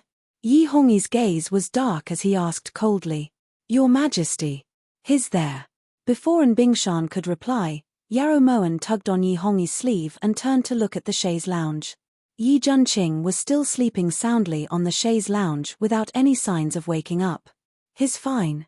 Yi Hongyi lifted his brows as he looked towards Yi Junqing with faint disappointment. When Liu Xing rescued him, he said that he was wearing this. "Your Majesty, the East Wing is gone, so he can leave now, right?" Yarrow Moen blinked as she looked towards Yi Hongyi with a pout of disgust. Right at this time, a little eunuch suddenly ran in. "Reporting to Your Majesty, Great Shu's envoy has sent someone to request an audience." When Yi Hongyi heard this, he was inwardly shocked, but quickly agreed to see the envoy. Shu subject Huangfu Juanxiu kowtows in salute to King Yu. Yi Hongyi recognized the person just by hearing the voice. The man in front of him was handsome and had an extraordinary bearing. His posture was lofty and he exuded an awe-inspiring aura. When he met his gaze, his calm demeanor made Yi Hongyi secretly admire him. "Please rise. According to what we know, austere prince still has a day's journey to reach you. What important matter has he sent you here for?" Yi Hongyi restrained the vigilance in his eyes as he asked calmly. Replying King Yu, His Highness austere prince sent this subject here for one reason. At the time, austere prince viewed Empress Chu as his own older sister. Now that he heard that Empress Chu's younger sister had entered the palace as a consort, in order to remember Empress Chu, austere prince specially requested to stay in Guan Osprey Palace so that he could get closer to noble consort Yao. The second reason was to retrieve something that belonged to His Highness austere prince, the ice silk robe. Every word Huangfu Juanxiu said made Yarrow Moen's lips twitch. His older sister? She didn't feel it. Chu Morshin. He hadn't even arrived yet, but he was already trying to intimidate them. It was one thing for him to commit arson in private, but now he was brazenly announcing it to the public. Men and women shouldn't touch each other. Noble consort Yarrow is His Majesty's favorite consort, so how could she be alone with austere prince in Guan Osprey Palace? "I'm afraid this isn't proper, right?" And Bingshan spoke up to mediate. Huangfu Juanxiu thought that Chief Steward An, as an eunuch, should be more indifferent to the matters between men and women. "I didn't think that your thoughts would still be so filthy. Austere prince wants to get closer to noble consort Yarrow purely out of familial love. He definitely doesn't have any of eunuch An's dirty thoughts." Of course, King Yu could refuse. However, austere prince's intention is that if he can't stay at Guan Osprey Palace, austere prince won't enter the city tomorrow and will directly return to Shu. Huangfu Juanxiu's expression was as warm as spring, but his words were harsher than the cold winds of winter. With just a few words, and Bingshan's face flushed red and his eyes became bloodshot. "Forget it. Since austere prince treasures your relationship with Morshin so much, we will fulfill your wish. As for the ice silk robe, we don't understand. Since it was austere prince's ice silk robe, why would it be in the East Wing that has already been burned to ashes?" From Yi Hongyi's point of view, Chu Morshin was definitely here to cause trouble and start a war. Right now, he still had internal troubles, so it really wasn't appropriate for him to start a war with Great Shu. Thus, he would do his best to endure as much as he could. This was also why he had given Yi Junqing full responsibility of receiving Chu Morshin. If Chu Morshin found a reason to start a war, the blame would fall on Yi Junqing. If it wasn't for the ice silk robe, esteemed prince wouldn't be sleeping so soundly. Austere prince felt that it wasn't appropriate for esteemed prince to stay in Guan Osprey Palace, so he came up with this method in hopes that esteemed prince could find another place to stay. Huangfu Juanxiu didn't hide anything and directly admitted to the arson incident. "So that's how it is." Yi Hongyi was furious. If it was possible, he wanted to kill this arrogant Huangfu Juanxiu right now, then send people to kill Chu Morshin and send troops to Great Shu to kill Chu Morbei. However, he didn't have that ability. Next to Yi Hongyi, Yarrow Moen felt a large bead of cold sweat appear on the back of her head. Reality proved that in these past few years, Chu Morshin hadn't become a gentleman at all. In fact, he had become more and more evil. It seemed like he really was about to surpass his master. After Huangfu Juanxiu left, Yi Hongyi ordered An Bingshan to immediately build a luxurious wing on top of the ruins of the East Wing. He also requested that it be finished before Chu Morshin arrived in Great Chu. This could be considered a silent protest. Didn't Chu Morshin have the ability to burn it down? Then he could burn it down again. In any case, the person living inside was Yi Junqing, so it wouldn't cause him any harm. At dinner, when Yi Junqing woke up and found out about the situation, he clenched his fists and smashed the table, splitting the pear blossom table in two. Actually, Chu Morshin wasn't that bad. At the very least, he left the ice silk robe for Prince. Otherwise, Prince wouldn't have the strength to smash the table we're eating on. Tingyu, have someone change the table over. Yarrow Moen could completely understand Yi Junqing's current anger. If it was her, she wouldn't even be able to tear down the house. He's clearly trying to humiliate this prince. Back then, he used this trick to embarrass this prince. Now he's doing it again and this prince actually fell for it again. Yi Junqing simply couldn't believe it. How had he unknowingly been drugged by Chu Morshin? This trick isn't anything new, but back then, it was in Great Chu's territory, but now it's in Guan Osprey Palace. Yarrow Moen very cruelly reminded Yi Junqing of this fact. So you're thinking that this prince is too weak? Chu Morshin is truly going too far. Don't let this prince see him again, otherwise this prince will make him pay. The veins on Yi Junqing's forehead bulged and his eyes flashed with a biting cold light. Then Prince will be able to make him pay very soon. His Majesty has already ordered people to rebuild the East Wing. It'll be finished by noon tomorrow. Tonight, I'll have to trouble Fluffy to vacate the room for Prince, said Yarrow Moen lightly. Yarrow Moen said lightly, but she was also a bit nervous. She had no idea what Chu Morshin's goal was. When a dragon swims in shallow water, it gets toyed with by shrimps. When a tiger falls to level land, it gets bullied by dogs. Has this prince fallen to the point where he has to fight over territory with a cat? In this moment, Yi Junqing finally felt a sense of desolation that he had never felt before. Back then, when he was fighting in the north and south, wherever he went, he would be met with envious gazes. But now, even the lazy and gluttonous Fluffy wouldn't even spare him a glance. How could he, Yi Junqing, have fallen to this state? How? Fluffy isn't a normal cat. Yarrow Moen seemed to be comforting Yi Junqing. But it's still a cat. Yi Junqing couldn't change this fact. The next day, when the legendary Chu Morshin stood outside Guan Osprey Palace's gates, the main hall was already in an uproar. Moen feels that Prince doesn't need to be like this, said Yarrow Moen as she looked at Yi Junqing, who was holding the Flame Soul sword. If he's willing to admit his wrongs, this prince will naturally consider sparing his life. Yi Junqing hadn't slept the entire night and had been rubbing his palms together. Early in the morning, he had returned to Su Prince's residence to retrieve his most treasured Flame Soul sword. His goal had been to take Chu Morshin down a notch, so the chances of him abandoning the sword right now were practically zero. When Yarrow Moen saw that she couldn't stop him, she decided to just let him be. She understood Yi Junqing's personality far too well. This matter was related to the situation between Shu and Yu, so he probably wouldn't do anything out of line. Furthermore, after what happened yesterday, Yarrow Moen had reason to believe that Chu Morshin definitely wouldn't just sit and wait for death. After walking out of Guan Osprey Palace, Yarrow Moen saw Chu Morshin standing at the palace gates. Under the sunlight, his emerald green clothes were resplendent and dazzling. However, what shocked Yarrow Moen the most was that Chu Morshin's face was completely different from the one she remembered. At the time, Chu Morshin had only been a 10-year-old child. He had a round little face, delicate features, and a cheeky smile that made people feel overflowing with maternal love.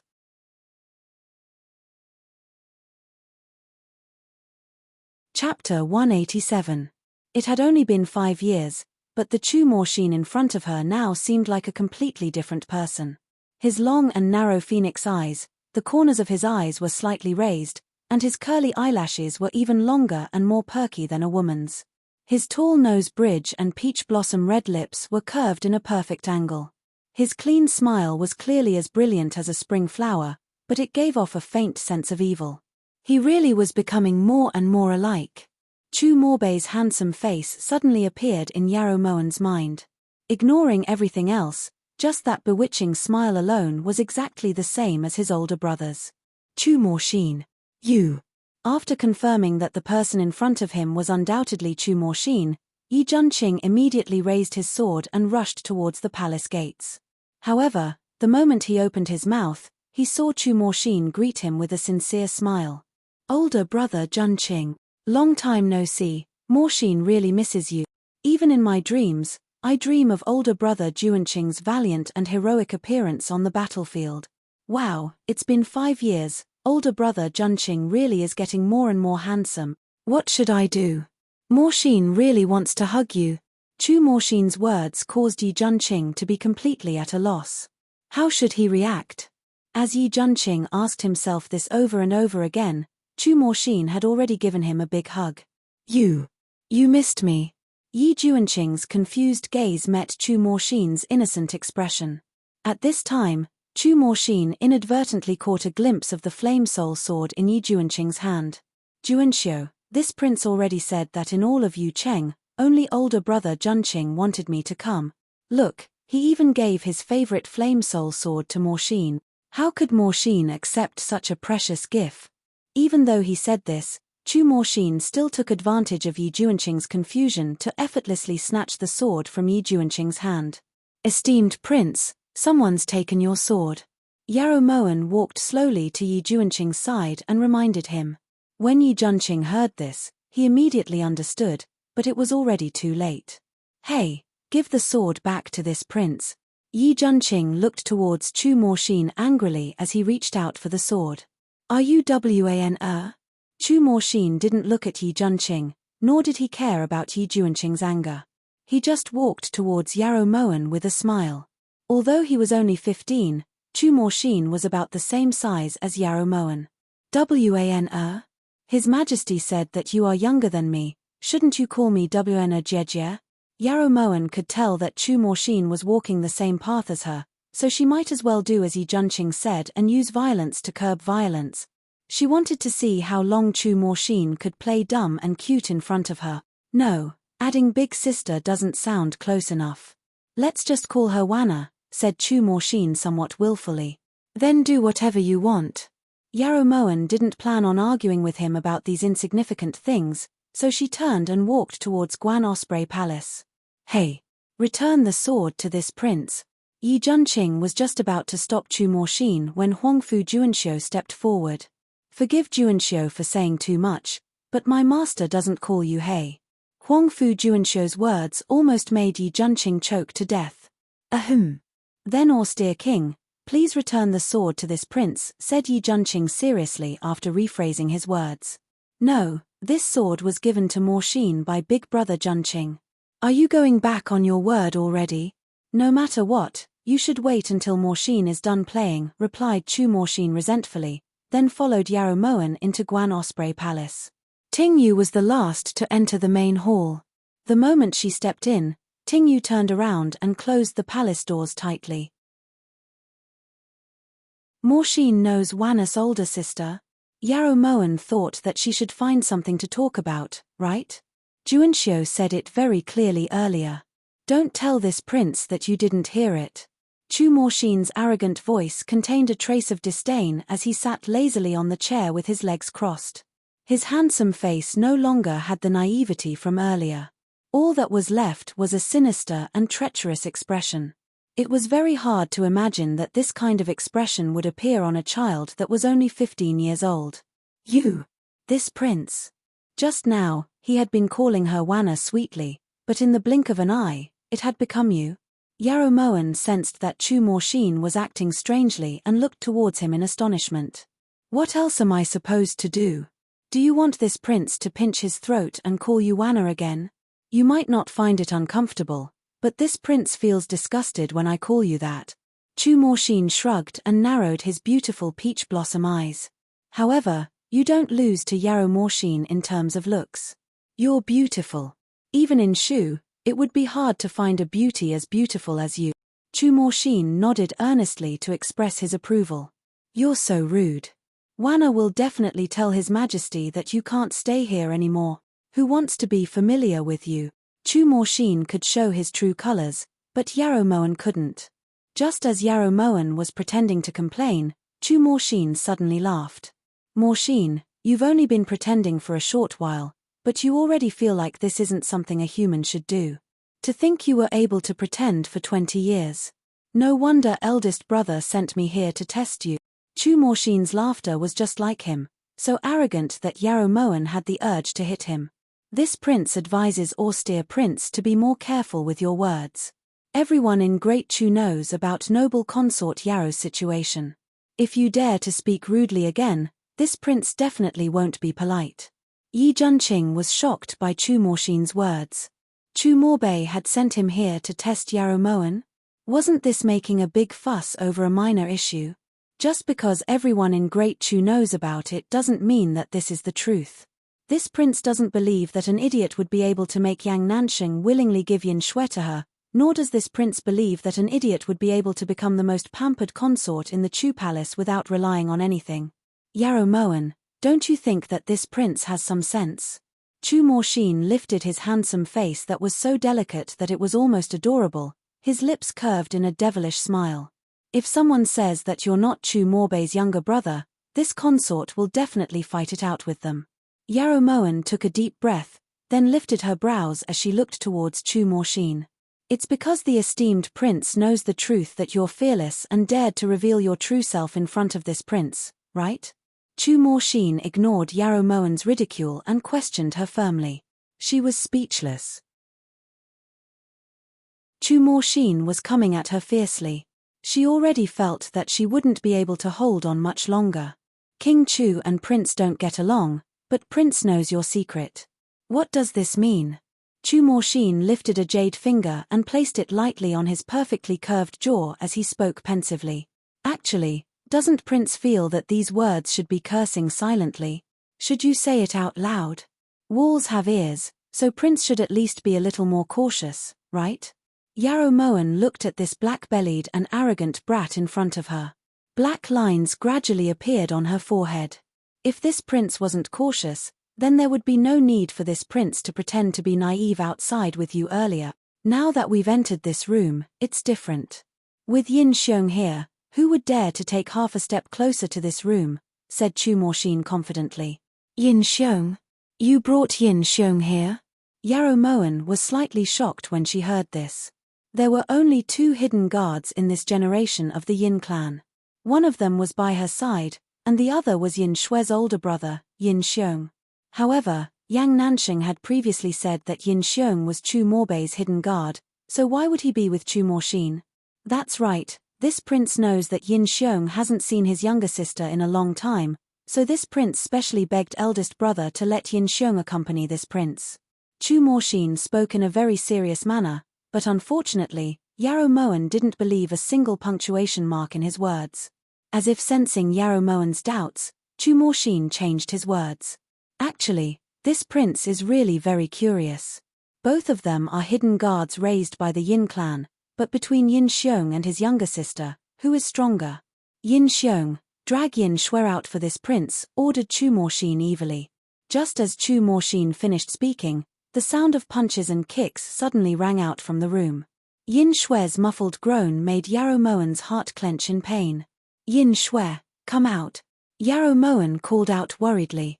Hidden guards meant that without their master's orders, they would remain hidden in the shadows. No matter what happened, they wouldn't show themselves. If she didn't call Yin Shui out, based on Yin Shui's temper, she wouldn't show herself no matter how heavily injured she was.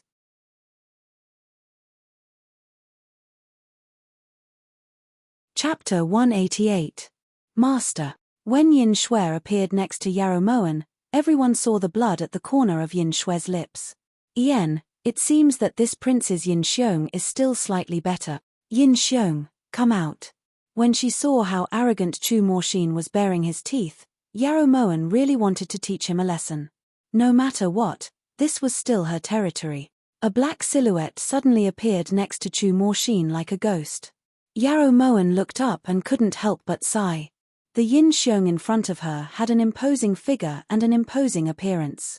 His eyebrows were sharp like swords and his eyes were bright like stars. He was extremely handsome and could definitely be considered a handsome man. However, His icy face seemed to be even colder than Yin Shui's. His eyes in particular seemed to be like an ancient well without any ripples, making it impossible for others to see through his emotions. Subordinate Yin Xiong kowtows in salute to master. Yin Xiong's voice was deep and powerful, making people's hearts tremble. "Yen, well done. This prince will remember your merit.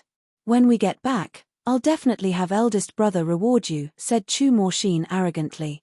"Chu Morshin, if you have the ability, then fight alone. Don't you feel ashamed to have Yin Xiong stand up for you?" said Yi Junqing disdainfully. "It's this prince's ability to have Yin Xiong stand up for me. Juanxiu, this prince is tired." Chu Morshin retorted disapprovingly, then got up and walked towards the palace doors without even looking at Yarrow Moen and Yi Junqing. Replying, "Prince, this subject has already ordered people to tidy up the west wing and has already filled it with your favorite aubergine orchids. Prince, please." Huangfu Juanxiu respectfully walked in front of Chu Morshin and opened the palace doors for him. Even after Chu Morshin left, Yi Junqing was still shocked by Huangfu Juanxiu's words. This prince didn't hear wrong, right? The heart is like a dry well, without a single ripple. That brat actually likes aubergine orchids. Prince, have you never heard of the principle of making up for what you lack? Yarrow Moen let out a light sigh. The first battle was a complete defeat. This was all because she had underestimated her opponent. However, who would have thought that a 15-year-old child would actually be this two-faced? It seemed like the saying that one would be black-bellied to this extent wasn't without reason. After staying by Chu Morbei's side for a long time, even a stubborn stone could open its 7 apertures, let alone someone who had the same bloodline as him. That's true. If this king knew this would happen, this king would not have looked into his eyes or listened to his words. This king should have just slashed down with his sword. What do we do now? Yi Junqing looked towards Yarrow Moen worriedly. Now. Yin Shui, go back to Phoenix Feather Manor to recuperate. You don't need to come back while Chu Morshin is here, said Yarrow Moen sternly as she looked towards Yin Shui. Master, it was Yin Shui's incompetence that caused you to lose face in front of Chu Morshin. Yin Shui wiped away the blood at the corner of her lips and furrowed her brows. Do you think this consort is allowing you to return to Phoenix Feather Manor because of this? Yarrow Moen reached out to pull Yin Shui over as a trace of heartache flashed through her eyes. Yin Shui's silence revealed what she was thinking. In this consort's heart, you, Yin Shui, are the best hidden guard in the world. Yin Xiong can't compare at all. This consort knows that even if you weren't a match for Yin Xiong, you still wouldn't have been injured in such a short amount of time. You treated Yin Xiong as your older brother, which was why you lost to him. This consort doesn't want to judge Yin Xiong in front of you. After all, hidden guards have hidden guards rules. However, this consort wants to say that compared to him, this consort prefers the you who is made of flesh and blood and has feelings. Yarrow Moen's hands tightened around Yin Shui as the light in her eyes shone brilliantly. Master! Glistening tears appeared in Yin Shui's eyes. She hadn't expected that Yarrow Moen would be able to see through her emotions at the time. That's right, in terms of martial arts, she might not necessarily lose to her older brother. However, she had really been too excited at the time. When she thought about how long it had been since they last met, she really did miss him. This consort had you leave because this consort was afraid that Chu Morshin would occasionally call out Yin Xiong to provoke us. This consort doesn't care about winning or losing. This consort just doesn't want you to be in such an awkward situation. Yarrow Moen looked towards Yin Shui meaningfully as her lips curved into a resolute smile. This subordinate thanks master for understanding. Yin Shui cupped her hands in a fist salute as she spoke gratefully, then quickly retreated. Once Yin Shui left, Yi Junqing looked towards Yarrow Moen meaningfully. Are you really doing this for Yin Shui's own good? Based on his understanding of Yarrow Moen, Yi Junqing really did suspect Yarrow Moen's motives for doing this. Of course. This consort's people aren't to be played around with like monkeys by Chu Morshin. Yarrow Moen bent over to pick up Fluffy, who was rubbing against her feet. Of course. I trust that once Yang Nansheng sees Yin Shui go back, he won't remain indifferent, right? A crafty light appeared in Yarrow Moen's eyes and her smile was exceptionally sweet. The next morning, Yarrow Moen had just walked out of the bedroom when she saw Yi Junqing sitting there with a worried expression on his face. Prince Shaw got up early. Yarrow Moen walked over leisurely and sat down in front of Yi Junqing, then turned to indicate for Tingyu to prepare breakfast. I didn't sleep the entire night, said Yi Junqing dispiritedly, his expression turning uglier. It's because of the Flame Soul Sword, right? Yarrow Moen hadn't known Yi Junqing for just a day or two. She already knew that Yi Junqing's master had personally forged that sword for him and that it held great significance to him. What do you think this prince should do to make him return the sword to this prince? Yi Junqing looked towards Yarrow Moen with sparkling eyes. No matter what Prince does, he won't return the sword to Prince. Yarrow Moen spoke the cruel truth. This prince will fight him to the death. Yi Junqing got up angrily. Just as he was about to leave, Yarrow Moen spoke up indifferently. Prince, don't be impatient. Although he can't return the sword to Prince, that doesn't mean he won't give it to Moen. Her long eyelashes cast a shadow over Yarrow Moen's eyes, hiding the light in her eyes. When Yi Junqing heard this, he sat back down. He had never trusted Yarrow Moen so much before, and this was because he had no other choice but to trust her. Was he really going to fight to the death?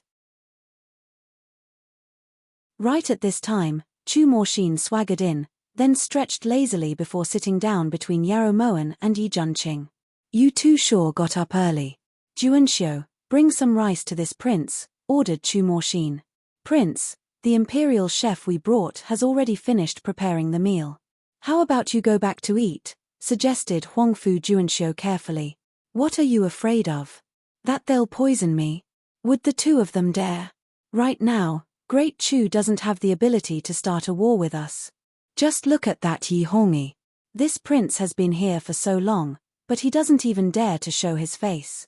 Isn't it all because he's afraid of being played by this prince? If he had any guts, he wouldn't be hiding like a tortoise. If Yi Hongi is like this, then what are the two of them? Hurry and bring more rice.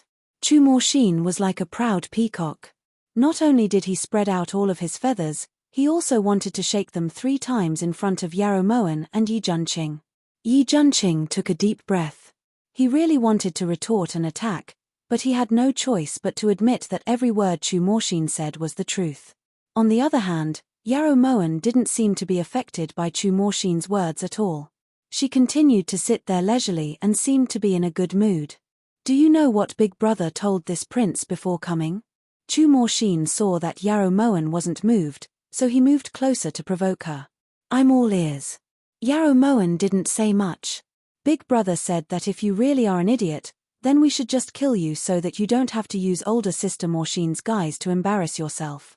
If you aren't an idiot, then we should just let this prince kill you because he doesn't want a second Yarrow Morshin to appear in Great Chu. But you're so beautiful, this prince can't bear to part with you. What should I do? Chu Morshin thought that his words would cause Yarrow Moen to be alarmed, but all he got was a sigh.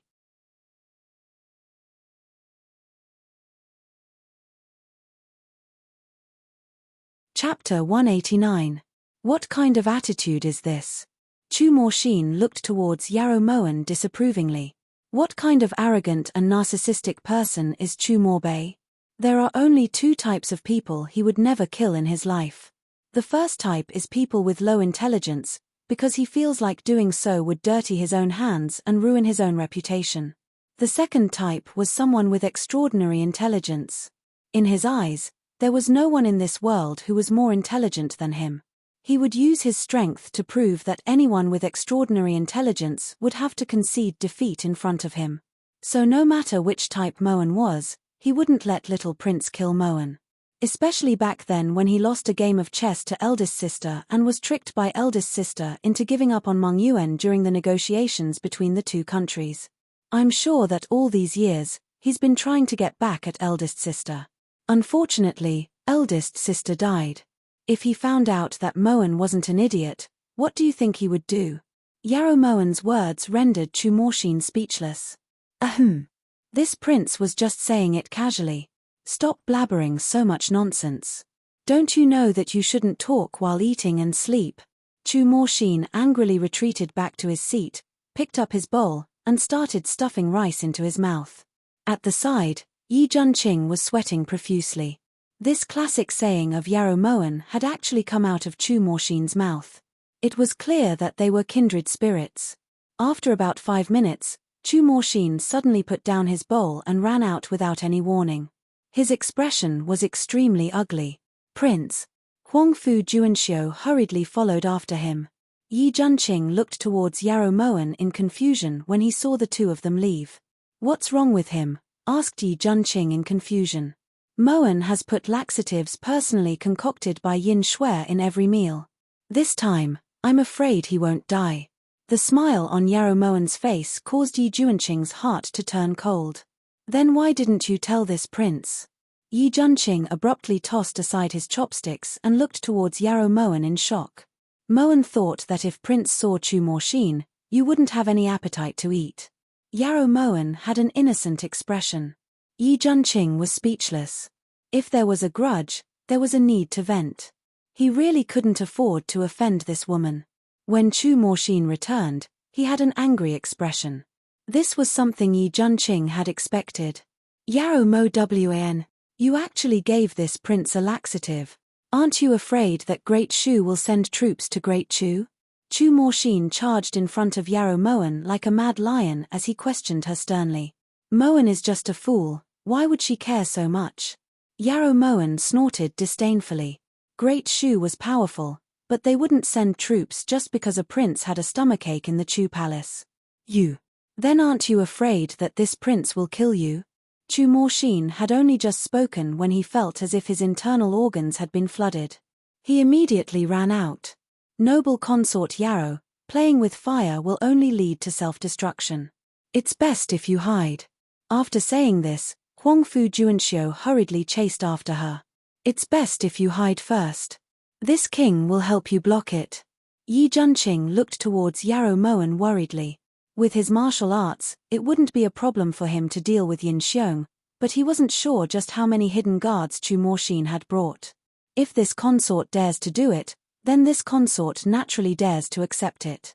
However, Moen is truly touched that Prince is thinking about Moen's safety.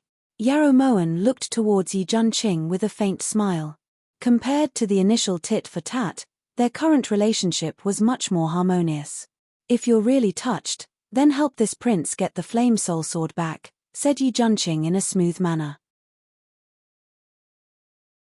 At this time, Chu Morshin had already returned. This time, as soon as he stepped into Guan Osprey Palace, he summoned Yin Xiong.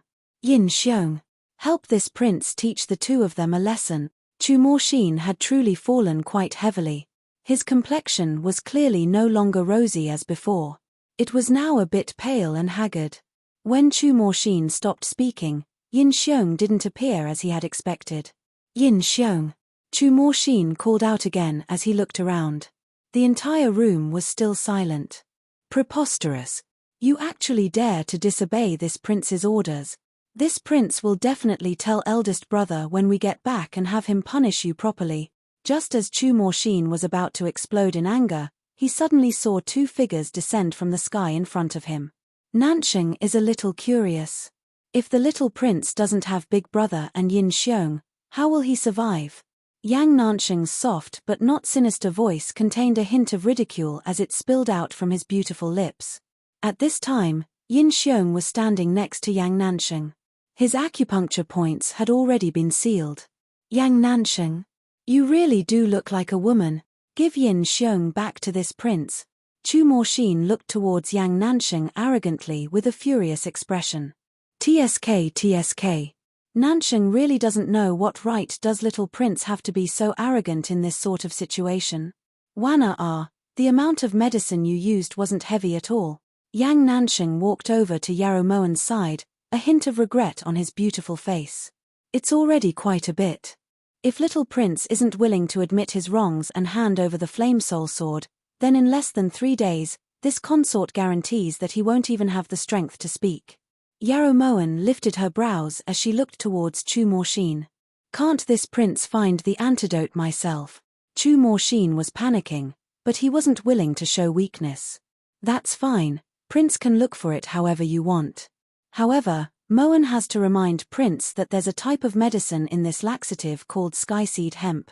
If Prince takes the wrong antidote, the consequences will be unimaginable. Yarrow Moen leaned back lazily in her chair as her smile became even more sinister. Skyseed hemp. Isn't that a bit too harsh? Huangfu Juanxiu's lips twitched. Skyseed hemp was originally a good medicine for treating diarrhea, but it couldn't be taken too much. Otherwise, it would damage the nerves and cause a person to go insane. It was rare that Yarrow Moen had the ability to mix skyseed hemp into a laxative. It seemed that austere Prince had underestimated this woman. Just wait and see. Chu Morshin clearly didn't want to apologize, nor did he want to hand over the Flame Soul Sword. Nansheng will be inviting Yin Xiong to Phoenix Feather Manor as a guest in the next 2 days. When Little Prince leaves, Nansheng will naturally return Yin Xiong, teased Yang Nansheng when he saw Chu Morshin walk out of Guan Osprey Palace. Suit yourself. In any case, from now on, Great Shu no longer welcomes you. Chu Morshin wanted to say more, but his stomach was already protesting. As he watched Chu Morshin leave in a panic, Yang Nansheng turned to look at Yarrow Moen. I hope that Nansheng's performance didn't disappoint the beauty. Yang Nansheng's long and narrow phoenix eyes rose slightly and the curve of his lips made people's imaginations run wild. It wasn't his fault that he was so beautiful that it angered even the gods, but it was a bit unkind to take it out to show off. How many young girls would be mesmerized by him? If Alliance Head can give Moen the last 9 revivals pill, then Moen will definitely not be disappointed. Yarrow Moen responded with a smile. When Yang Nansheng heard this, the smile on his lips froze before he could retract it. Then it's better for the beauty to be disappointed. Yang Nansheng felt that it wasn't good to stay here for long. Just as he was about to leave, he heard Yarrow Moen speak up. Moen's disappointment isn't important. What's important is that the esteemed prince's Flame Soul Sword will probably never be returned. Also, Chu Morbei definitely won't blame Chu Morshin's death on Moen alone. Yarrow Moen's voice was as gentle as water. Don't try to trick me. Chu Morshin only ate laxatives. He wouldn't have shit himself to death, right? Yang Nansheng suddenly had a bad premonition. He had a feeling that no matter how he argued, he wouldn't be able to keep that 9 revivals pill. In any case, that's what Yin Shui said. There's only one antidote for this thing she concocted. If you don't believe me, you can go ask Yin Shui. Yarrow Moen looked towards Yang Nansheng with an expression that said, even if you don't believe me, you should at least believe her. That night, when Yin Shui returned from Phoenix Feather Manor, she handed the only 9 revivals pill to Yarrow Moen.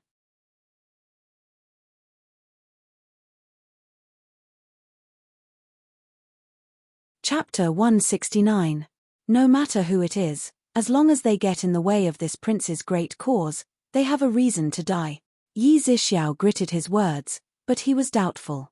If that was really the case, would he have killed Ziru?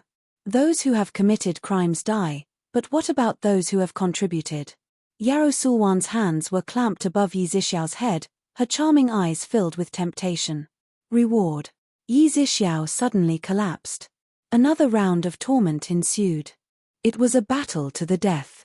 The men attacked the city and plundered the land, while the women were entangled. The wind blew past, lifting up the curtains on both sides of the couch. The figures on the couch could be seen for all to see. The days continued in an orderly fashion.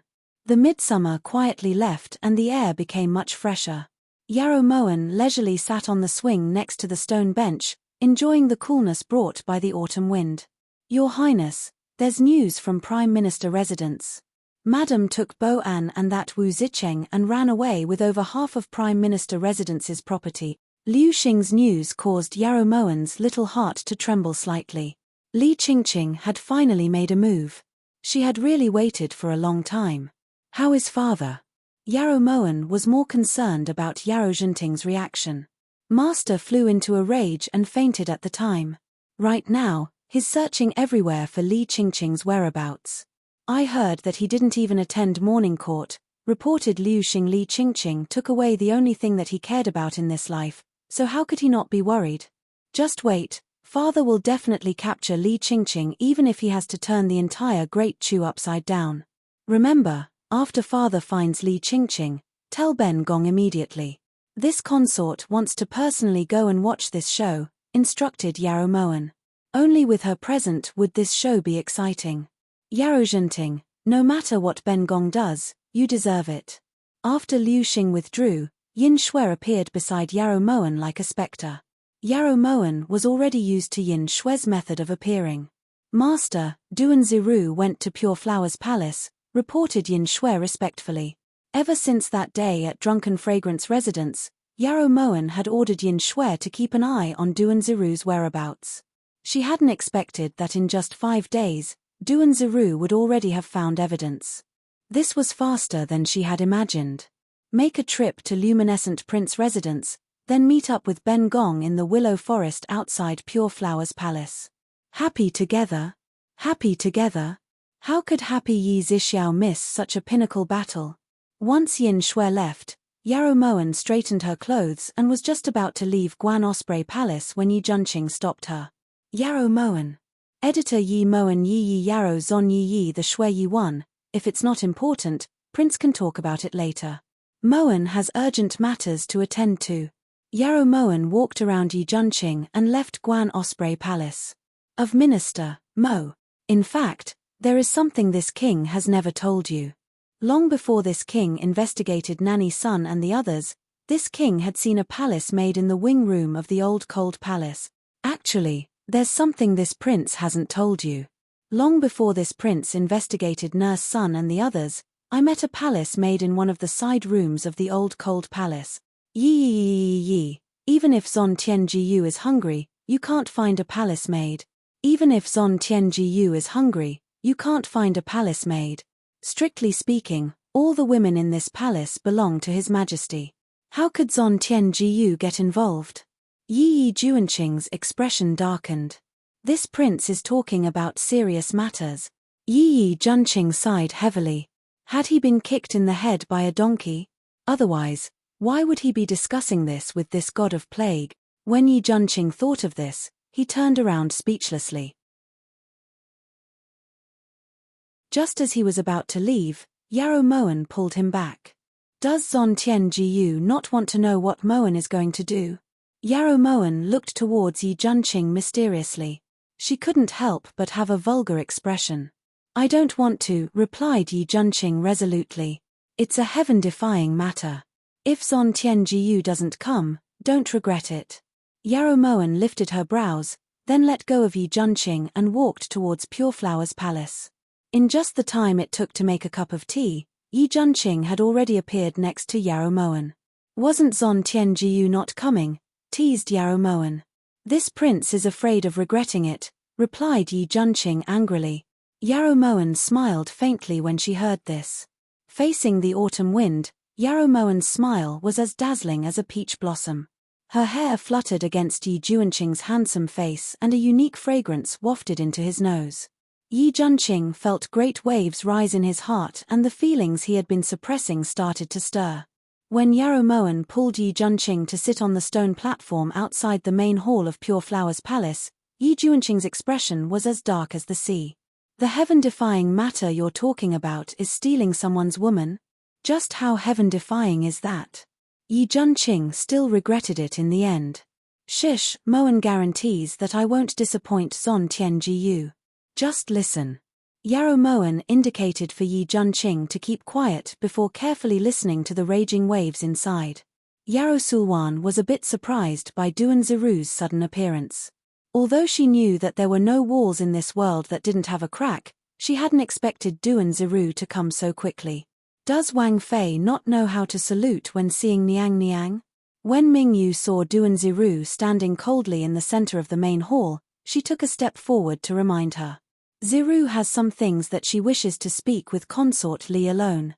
Duan Ziru's expression was like ice and her voice was completely devoid of any warmth or respect. When Mingyu heard this, she reflexively looked towards Yarrow Sulwan. This consort feels that there's no need. Mingyu, escort Wang Fei Jing out. Yarrow Sulwan harumphed coldly. It seemed that her chance to test Yi Zixiao had come. If he really could kill Duan Ziru, then she wouldn't have chosen the wrong person. Since Consort Li doesn't wish to listen, Ziru can only go find His Majesty, said Duan Ziru indifferently. Just as she was about to turn and leave, Yarrow Sulwan called her back. Mingyu, stand guard outside. Yarrow Sulwan's gaze was sinister as she slowly got up and walked towards Duan Ziru. Wang Fei Jing, if you have something to say, it's best to say it quickly. This consort's time is very precious. Yarrow Sulwan examined Duan Ziru up close and suddenly felt a bit less confident. Master, this subordinate just saw Huangfu Juanxiu pass a small eunuch a letter when he brushed shoulders with him. This subordinate saw the contents of the letter when the eunuch wasn't paying attention. The gist of it was that he hoped that Consort Chen and Huan Kia could invite the austere prince to a banquet, reported Yin Shui. Huan Kia. This consort has truly made a mistake. I actually forgot about Huan Heng. It looks like Chu Morbei sent Chu Morshin here to divert our attention. His true intention was to have Huangfu Juanxiu come into contact with Huan Kia and then fight over Huan Heng. What a good move. Yarrow Moen came to a sudden realization and the heavy stone hanging in her heart was lifted. Master, we've already had Ben Lei secretly find people to pretend to be Shu envoys to come into contact with him. Huan Heng has also made preparations to defect. If Huan Heng finds out that those people weren't sent by Chu Morbei, then wouldn't everything we've done be for naught? Asked Yin Shui worriedly with a grave expression. In reality, a hidden guard's duty was only to protect their master and follow orders. Ever since Yarrow Moen had treated her sincerely that day, Yin Shui had subconsciously put herself in Yarrow Moen's shoes.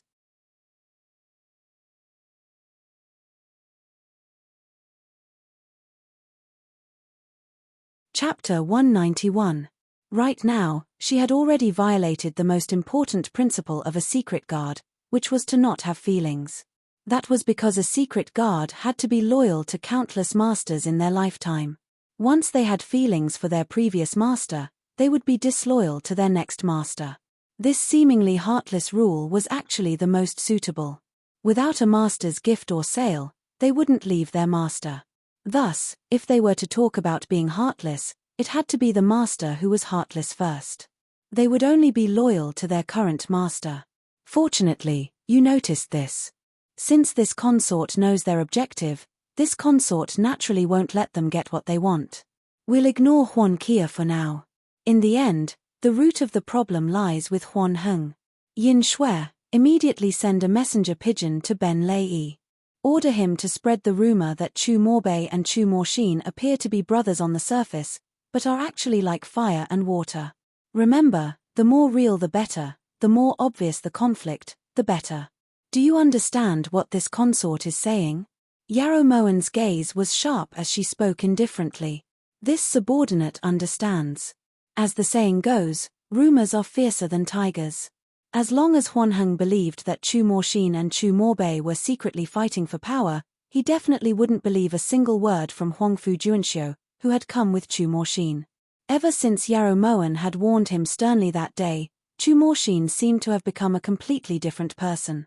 The fact that he would cling to Yarrow Moen wherever he went made Yarrow Moen feel very troubled. Why do you have to hug this lousy cat everywhere you go? Asked Chu Morshin disdainfully as he looked at Fluffy who was rubbing against Yarrow Moen's chest. Does it have anything to do with you? Yarrow Moen turned to look at Chu Morshin. He had already followed her for an entire morning and he still didn't seem to have any intention of parting ways with her. Yarrow Moen felt like she was going to go crazy. Of course it does. This prince doesn't like it, said Chu Morshin coldly. Then prince can leave. What the eye doesn't see, the heart doesn't grieve. Has Prince not heard of this? Reminded Yarrow Moen kindly. Then forget it. Let's go. Chu Morshin glanced at Fluffy disdainfully but remained silent. If Prince has been pestering Moen for the sake of revenge, then Moen is honored to tell Prince that you've succeeded. If you continue to follow me like this, Moen will go crazy in front of you. Yarrow Moen finally couldn't take it anymore. She looked at Chu Morshin seriously and said each word firmly. Is that what you think? Chu Morshin widened his limpid eyes and looked towards Yarrow Moen in confusion. If she hadn't seen how naughty and mischievous Chu-Morshin was, Yarrow Moen really would have believed that Chu-Morshin was innocent. What else? What do you want this consort to think? Said Yarrow Moen in annoyance. Actually, this prince just wants to know a few things about big sister Morshin. There was a trace of sadness in Chu-Morshin's voice. For a split second, Yarrow Moen really wanted to dig her ears to see if she was hearing things. For example, Yarrow Moen lifted her brows and asked, for example, how did Big Sister Morshin die? Big Brother said that Big Sister Morshin definitely didn't die from a difficult birth. The pain in Chu-Morshin's eyes shocked Yarrow Moen. When she saw the tears in his eyes, Yarrow Moen finally believed that Chu-Morshin's words weren't false. For a person who was arrogant from the very beginning, the thing they disdained the most was using tears to deceive people. Your big brother saw it with his own eyes. Otherwise, how could you be so sure? Yarrow Moen restrained her irritated expression and replied indifferently. Then she walked lightly towards Changle Palace. Big Brother's words are definitely true. He's never made a mistake. Chu-Morshin's admiration for Chu-Morbei was greater than any other faith he had. Is that so? Then what if Big Sister was killed by someone? Asked Yarrow Moen casually. Then Morshin will definitely tear the person who killed Big Sister Morshin into 1,000 pieces, then grind their bones to dust. Chu-Morshin gritted his white teeth as his eyes darkened. When Yarrow Moen heard this, she stopped in her tracks and looked straight at Chu-Morshin with her limpid eyes. Her seemingly emotionless face was hiding great shock. She couldn't remember when she had established such a deep friendship with this little devil king. You like Big Sister a lot? Chu-Morshin's attitude piqued Yarrow Moen's curiosity. Seeing that she once made clothes for this prince won't let her die with remaining grievances. Chu-Morshin deliberately restrained the sadness in his eyes as his tone faintly sounded like he was giving charity. Clothes. Yarrow Moen's eyes flickered as she slowly walked, her thoughts drifting. She really had made clothes for Chu-Morshin before. At the time, Chu-Morshin had threatened to spread the news of Yi Juanqing's embarrassing incident. In order to calm things down, she had sought out Chu-Morshin. Chu-Morshin's request was for her to personally make a satisfactory set of clothes for him. She had thought that Chu-Morshin would intentionally make things difficult for her, but she hadn't expected that the first set of clothes she made would pass. Chu-Morshin also kept his promise and didn't mention the matter of Yi Juanqing being teased again. Is that Changle Palace up ahead where Big Sister Morshin used to live? Yarrow Moen was interrupted by Chu-Morshin's voice. Just as she was about to reply, Chu-Morshin had already quickened his pace towards Changle Palace. As Yarrow Moen watched Chu-Morshin's figure swaying in front of her, she couldn't help but wonder how much he cared about something that even she didn't remember. It was clear just how much he cared about that set of clothes. Back then, when Chu-Morshin had fearlessly defended her against an army of thousands on his own, Yarrow Moen finally understood just how deep Chu-Morshin's feelings for her were. Starting from that set of clothes, she had already become a mother in his heart. For a child who had never experienced motherly love, this feeling was something he treasured with his life. The Changle Palace in front of her was the same as it was in the past. It stood there cold and lonely, like an old man with one foot in the grave, silently waiting for it to die. Little prince, you can't go in. When Yarrow Moen saw that Chu-Morshin was about to step into Changle Palace, she immediately walked up and pulled him back. Why? Chu-Morshin looked towards Yarrow Moen in confusion. This is a forbidden area. Without His Majesty's decree, no one is allowed to enter. Yarrow Moen sometimes wondered what Yi Hongyi's goal was in keeping this palace. Was it to show the world how deeply he loved the late empress? Or was it to constantly remind himself that he once had such a woman, which made him hate her to the bone? His decree isn't even worth a fart in this prince's eyes. Chu-Morshin harumphed as he strode into Changle Palace. Yarrow Moen wiped at her sweat. He still dared to be so arrogant in someone else's territory. If it was anyone else, Yarrow Moen would definitely think that they were pretending, but this person was Chu-Morshin, so this wasn't strange at all. As she stepped into Changle Palace, Yarrow Moen's footsteps gradually grew heavier. Her heart was like a zither string that gradually tightened in the hands of the zither master. Seeing the familiar tables and chairs, the familiar decorations, Yarrow Moen couldn't remain indifferent. Yi Hongyi definitely doesn't love big sister Morshin. After Chu Morshin walked one round around Changle Palace, he came to this conclusion. Why do you think so? Yarrow Moen lifted her brows as she looked towards Chu Morshin. Had she really been blind back then? Even a child in his teens could tell, so why hadn't she noticed? Even if the things here were thrown onto the streets, beggars wouldn't pick them up. They're too rotten, said Chu Morshin seriously. When Yarrow Moen heard this, the corners of her lips couldn't help but twitch. Even if I want to be a beggar, I still want to be a beggar in Great Shu. Yarrow Moen sighed from the bottom of her heart. No matter how worthless her things were, they shouldn't be something that even beggars wouldn't take a liking to. Speaking of which, she had personally arranged all of these things. It's too shabby. Even my imperial father's cold palace is more gorgeous than this. Big sister Morshin has suffered. Chu Morshin shook his head continuously.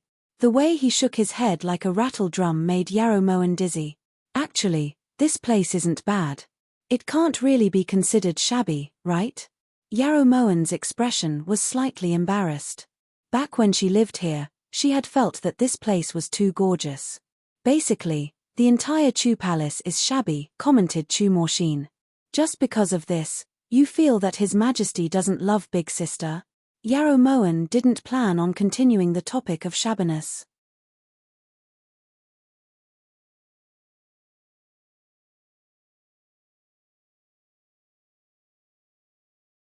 Chapter 192. Of course not. How can love be measured by money? After thinking about it carefully, Chu Morshin's words could be considered a famous saying. Then why? Asked Yarrow Moen. It's been 15 years since Imperial Mother passed away. Imperial Father would spend 10 days a month alone in Imperial Mother's palace. Once, when this prince sneaked in, I saw Imperial Father smiling at the mirror that Mother used. He even told Imperial Mother everything that Big Brother had done. That's love, right? But look at this place, there isn't even a blanket on the couch.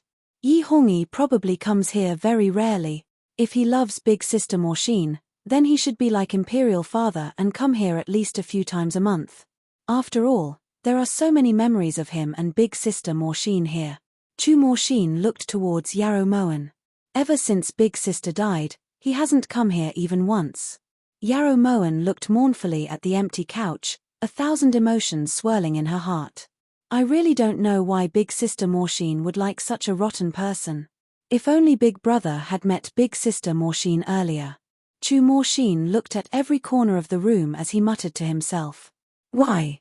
Yarrow Moen put away her sorrowful emotions and looked towards Chu Morshin. In this world, only Big Brother is worthy of Big Sister Morshin, explained Chu Morshin seriously. I can't reach out to him. Chu Morshin's words caused Yarrow Moen's hair to stand on end. She could consider other people, but Chu Morbei? Forget it. Earlier, you said that your Imperial Father would talk about your brother in front of the mirror. What about you? Yarrow Moen suddenly realized that Chu Morshin's topics weren't her cup of tea. She really couldn't continue. Imperial Mother had a hemorrhage when she gave birth to me. Imperial Father doesn't like me, so Imperial Father never talks about me in front of Imperial Mother. But it doesn't matter, this prince will personally tell Imperial Mother. Chu Morshin stubbornly raised his head. His smiling eyes were clearly glistening with tears. Sorry. Yarrow Moen choked inwardly when she saw the smile on Chu Morshin's face. Her heart ached inexplicably. In this moment, she finally understood why Chu Morshin had moved out of the Imperial Palace and had his own residence when he was only 10 years old. You're so weird, why are you saying sorry? Let's go. If we keep looking, I'm afraid I won't be able to stop myself from tearing this place apart. Chu Morshin didn't feel sad at all. He walked ahead. Ever since Chu Morshin moved into Guan Osprey Palace, Yi Hongyi had been going to Huan Qia's Moon Crossing Pavilion for the past few days. As soon as Huan Qia received Huangfu Juanxiu's letter, she immediately took care of this matter. At this moment, the main hall of the Moon Crossing Pavilion was filled with delicacies. The fragrance wafted through the air, causing people to drool. Why is that idiot here? Huan Kia was dressed splendidly as she stood at the palace gates. She was shocked to see Chu Morshin and Yarrow Moen walking together.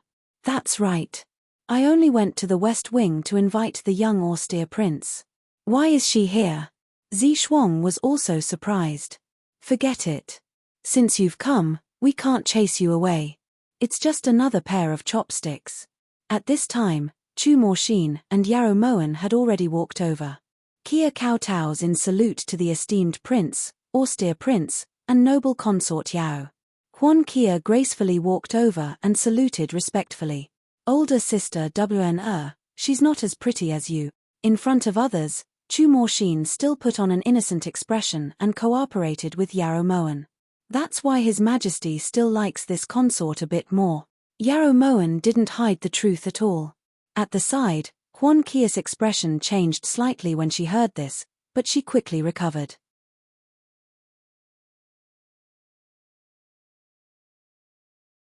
Now that things had gotten to this point, what was the point of arguing with an idiot?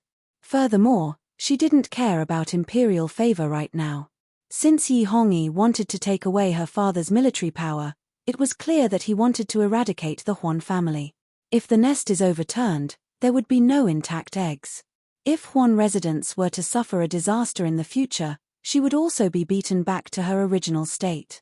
Right now, the most important thing for her was to find a safe path of retreat for her father. Noble consort Yarrow is right. Who doesn't know that His Majesty dotes on noble consort Yarrow the most in the entire imperial palace? Huan Kia smiled and agreed. Prince, please come in. Once Yarrow Moen and Chu Morshin walked into Moon Crossing Pavilion, Huan Kia turned to look towards Yi Junqing. Yi Junqing nodded slightly, then followed them in. Shu subject Huangfu Juanxiu greets Your Highness Consort Chen. The clear and melodious voice was elegant and pleasant to the ear. Huan Kia recognized the person just by hearing the voice. The man in front of her was dressed in a white scholarly robe. His hair was tied up with a jade crown and there were 2 green ribbons hanging down from his hair. He made Huangfu Juanxiu appear scholarly and quiet, as if he was a person from a Buddhist painting. In particular, those warm and gentle eyes of his made one's heart race. Your Highness. At the side, Zi Shuang sensed her master's loss of composure and called out softly. Dispense with the formalities. Envoy Huangfu, please come in. Huan Kia restrained the splendor in her eyes and her voice seemed even gentler than before. Thank you, Your Highness. When Huangfu Juanxiu heard this, he looked up and smiled at Huan Kia. When this smile fell into Huan Kia's eyes, it was as if the sun, moon, and stars had dimmed. During the meal, Yarrow Moen and Chu Morshin put on an extremely good show, serving food and pouring wine for each other. It was very lively, causing Yi Junqing, who was watching from the side, to be completely confused. If this was all an act, then the skills of these 2 people in front of him were far inferior. At the very least, in front of Chu Morshin, he couldn't smile as brilliantly as Yarrow Moen. If this wasn't an act, Yi Junqing would prostrate himself in admiration even more. To go from looking at each other with disgust to admiring each other in a single day truly wasn't something a normal person could do. At this moment, Yarrow Moen and Chu Morshin's overly intimate actions suddenly made Yi Junqing feel like time had passed. Was it because he was too old and couldn't keep up with this era? Or was it because they were too radical? He even saw a look of mutual affection in Yarrow Moen's eyes. Did she take a liking to Chu Morshin? But he was only a 15-year-old child. An indescribable feeling of jealousy gradually rose in Yi Junqing's heart. It had already become a feeling that he couldn't ignore. On the other side, Huan Kia would occasionally order Zi Shuang to put food in Huangfu Juanxiu's bowl.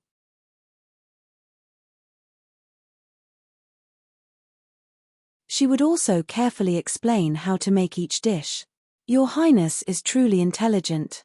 Juanxiu has never heard of this kind of cooking method before. There were many people at the banquet, so it wasn't convenient for Huangfu Juanxiu to say too many words with a double meaning.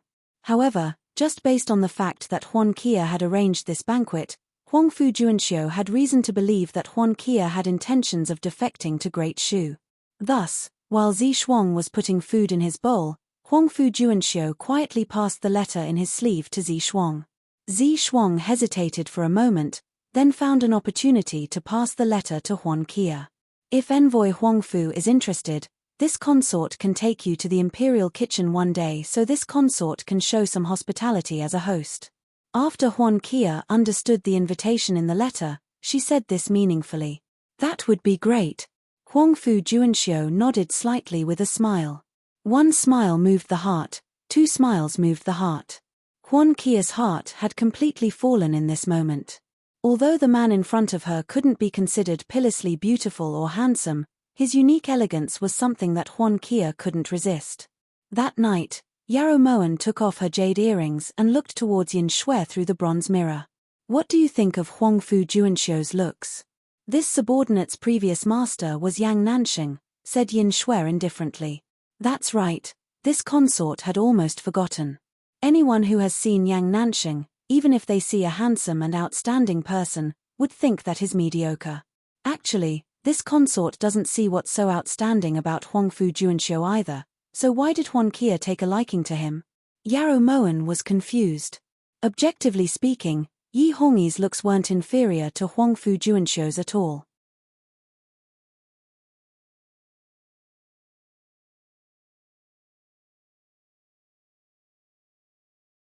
Chapter 193. Huan Kia likes Huangfu Juanxiu? That's not a good thing, said Yin Shui worriedly with a frown. That's right. Yarrow Moen nodded in agreement. Oh right, Ben Lei has already spread the rumor. If there's no accident, it should have reached Huan Heng's ears by now, reported Yin Shui solemnly, almost forgetting what she was here for. That fast? What did he say? Yarrow Moen turned around with interest and looked towards Yin Shui with raised brows. The struggle between men can never be separated from power and women. Chu Moxin hasn't had a mother empress since he was young, so he has a good impression of older women. Thus, he took a fancy to Qing'er, a woman who has been staying in the boudoir for a long time. Now, because of Qing'er, the two of them have completely fallen out. Now, they're both cultivating their own power in court. Although Chu Moxin is young, fortunately, he has a first-rate strategist, Huangfu Juanxiu, by his side, so he can be on equal footing with Chu Morbei, reported Yin Shui verbatim. Vulgar and old-fashioned, Ben Lei really can't be a scholar. Yarrow Moen looked at the sky and regretted believing in Ben Lei's literary accomplishments. Your Highness, do you think that Huan Heng won't believe it? Yin Shui felt that this rumor wasn't bad. If she had to make it up, she might not have been able to come up with such a complete story. There's no need to believe it, just doubt it. Huan Heng has always been cautious. He won't take any risks even if it's just the slightest sign of trouble, especially when it concerns the future of the Huan residents.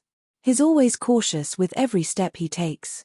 However, just in case, have Ben Lei send a secret envoy to contact Huan Heng again in the next 2 days to test him, ordered Yarrow Moen. On the second day after the banquet, Huan Heng hurriedly entered the palace.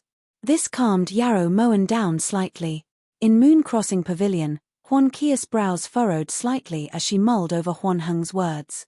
Father, Kia saw Chu Moxin a few days ago. He looked silly and not as smart as the rumors say. Huan Kia objected. Silly and silly? That's impossible. Although Chu Moxin isn't as smart and far-sighted as Chu Morbei, he's definitely not an ordinary person. Huan Heng looked towards Huan Kia with a grave expression, his heart in turmoil. He had originally thought that Chu Moxin's diplomatic mission to Great Chu would be a good opportunity for him. He would be able to discuss with the austere prince when he would betray and leave, but he hadn't expected to receive this kind of news. It really was a headache. To be able to chat with Yarrow Moen, just how intelligent do you think this person is? Huan Kia did her best to convince her father not to believe the rumors, but in reality, she wanted to fight for a chance to meet Huangfu Juanxiu. Do you really think that Yarrow Mo Wan is an idiot? Yarrow Zhenting and Jing Wang plotted a rebellion. That was a crime punishable by death. Right now, Yarrow Zhenting was in prison and Yarrow Sulwan had become an abandoned concubine who had fallen out of favor. Only His Majesty still viewed Yarrow Moen as a precious treasure. If she didn't have top-notch brains and methods, would she be able to get whatever she wanted? I can see this even when I'm not in the palace. Why can't you see it? Huan Heng inwardly rejoiced that he had chosen the path of betraying Yi Hongyi. Otherwise, how could his daughter be a match for such a terrifying woman in a power struggle? Isn't father thinking too much? Huan Kia disagreed. Forget it, this matter has nothing to do with us. Let me tell you, from now on, you can't have any contact with Chu Moxin, especially that Huangfu Juanxiu by his side. No matter how he asks you out, you can't see him. If the rumors are true, we absolutely can't have any contact with Chu Moxin. The person I want to support is Chu Morbei, not Chu Moxin. Huan Heng warned her firmly with a grave expression. But, oh daughter, we've already had contact with Chu Morbei's secret envoy. Now, we're just waiting for news from Chu Morbei. As long as he says the word, I will take you with me and leave Great Chu. If we break our promise to Chu Morbei because of our contact with Chu Moxin, we really won't be able to turn back when this matter comes to light. It's better to take 10 steady steps than one risky step, do you understand? Said Huan Heng earnestly. Kia understands. As Huan Kia looked at her father who was getting older by the day, she finally suppressed her petty thoughts and nodded resolutely. As expected, after the banquet, Huangfu Juanxiu waited bitterly for 3 days but didn't receive Huan Kia's invitation. That Huan Kia still hasn't made a move. In the west wing of Guan Osprey Palace, Chu Moxin raised his brows and looked towards Huangfu Juanxiu suspiciously. Replying austere prince, there's been no movement. Huangfu Juanxiu's expression was as calm as still water, but he couldn't restrain himself inside. Logically speaking, since Huan Kia had already arranged a banquet, it meant that she had the intention of defecting. In particular, he shouldn't be overthinking things. Actually, why does eldest brother need to recruit Huan Heng? With Great Shu's current strength, there's no need to go through so much trouble, said Chu Moxin arrogantly. Subduing the enemy without fighting is the way of the military. Huan Heng knows the habits of the Yu army well. With his help, we'll be able to achieve twice the result with half the effort, so there's still a need to recruit Huan Heng. Huangfu Juanxiu was well aware of this little prince's temperament. Even though he was similar to the crown prince, he lacked a bit of patience. Perhaps it was because he was still young. However, back then, the crown prince had been 15 years old and had crawled outside a cave for 3 days and 3 nights just to capture a single dog. Not everyone had that kind of patience. Do whatever you want. In any case, this prince is just a distraction this time. However, this prince can give me a suggestion. Chu Moxin's crafty eyes narrowed slightly as he looked towards Huangfu Juanxiu with a smile. Prince, please speak. Huangfu Juanxiu hadn't expected Chu Moxin to give him any good ideas, but there was no harm in listening. If beloved official Huangfu is willing to sacrifice your body, I believe that the result will be very different. Chu Moxin's smile became even more unrestrained. Ahem. This subject doesn't understand what little prince is saying. Huangfu Juanxiu's face turned slightly red as he pretended to be confused. Then pretend that this prince didn't say anything.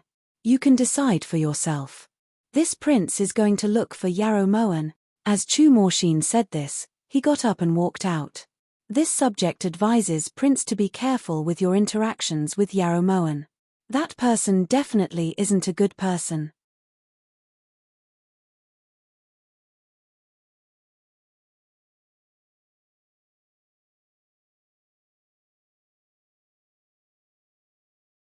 Chapter 194.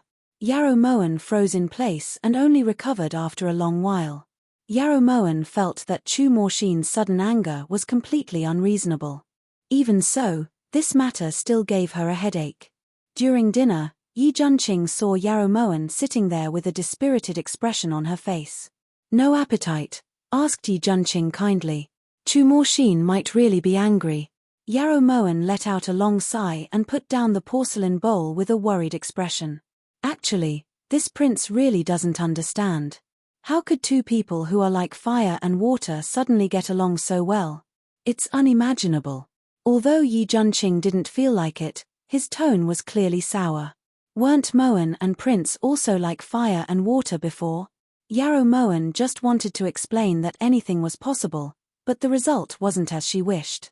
This prince used almost a year to bury the hatchet with you, but Chu Morshin only used a short 3 days. It seems that this prince is truly ashamed of his inferiority, said Yi Junqing coldly, then got up to leave. Yarrow Moen suddenly wondered if her IQ had dropped.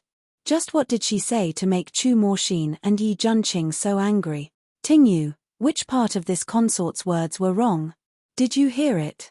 Yarrow Moen turned to look towards Tingyu for help. Your Highness.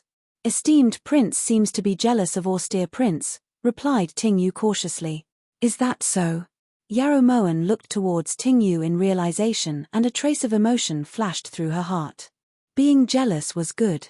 At the very least, he wouldn't only be thinking about Yarrow Morshin. However, she knew very well that Yi Junqing had only been thinking about one person this entire time.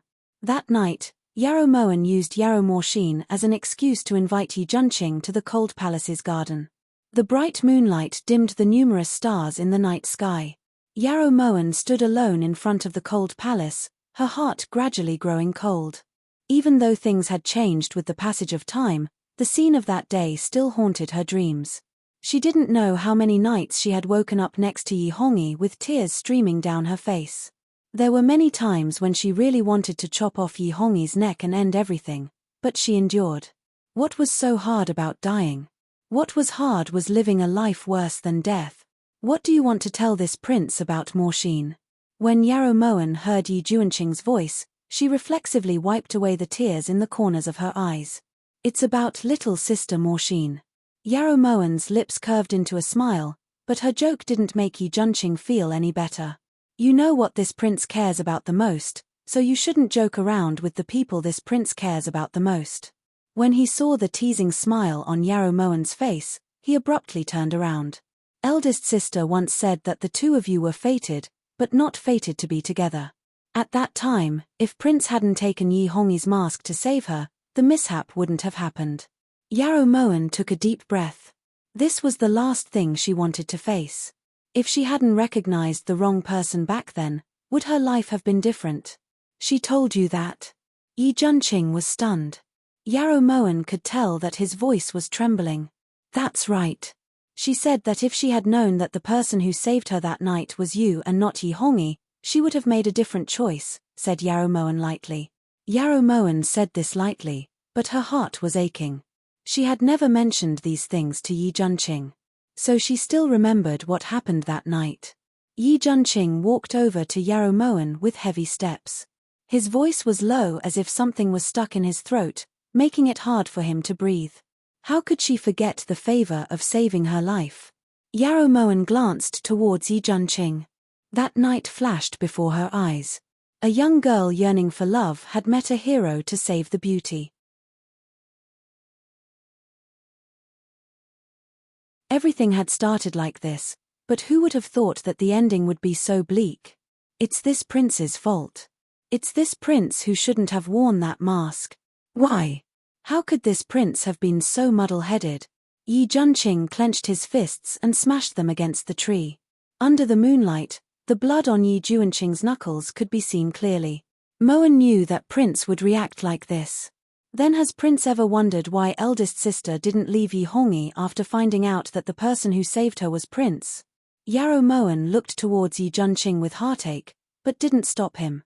He really did need to vent. Why? Yi Junqing abruptly looked up, his clear eyes filled with hope and expectation. Yarrow Moen knew what he was hoping for, but she couldn't give him this so-called hope. Everything she said, even if it wasn't all the truth, was just so that Yi Junqing wouldn't be so stubborn. Because at that time, the person eldest sister had set her heart on was Yi Hongyi. Eldest sister had personally told Moen this. Yarrow Moen enunciated each and every word clearly. She wanted to tell Yi Junqing that it wasn't that Yarrow Morshin hadn't felt his deep feelings back then, but that she had given up. This prince knows that she loved Yi Hongyi wholeheartedly. Yi Junqing's eyes dimmed. He thought that Yarrow Moen would tell him that Yarrow Morshin had rejected his feelings because she had already become his mistress. Perhaps that would make him feel better. Moen is thinking, if eldest sister hadn't appeared, how glorious Prince's life would have been. Yarrow Moen's heart was filled with bitterness. If she hadn't appeared, Yi Junqing would definitely have become the emperor. If Morshine hadn't appeared, then this prince would have come to this world for nothing. Just as Yi Junqing was about to voice out his sorrowful thoughts, Yarrow Moen suddenly took a step forward and covered Yi Junqing's thin lips with one hand. She used her other hand to forcefully pull Yi Junqing into a corner. Yi Junqing was just about to resist when Yarrow Moen shushed him. Sure, there's someone. When Yi Junqing heard this, he instantly quieted down and followed Yarrow Moen's gaze. Not far away, a figure suddenly walked over.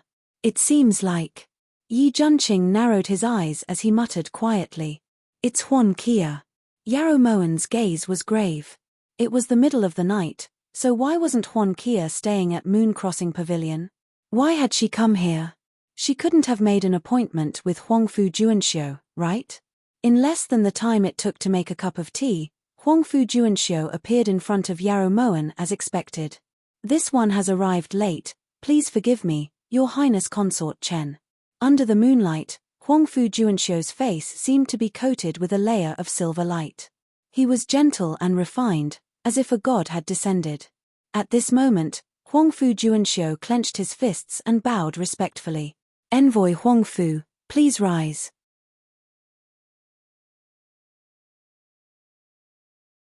This consort has also just arrived.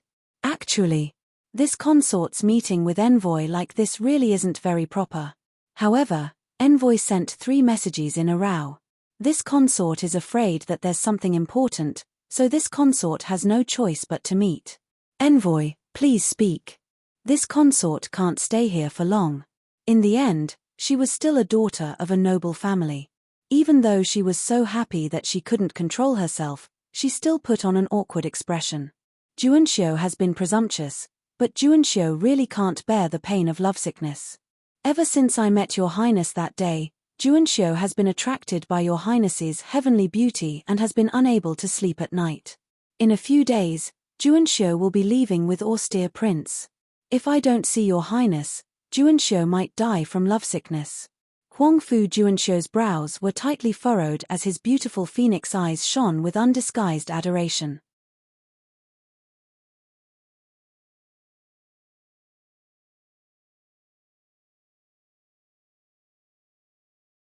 Chapter 195.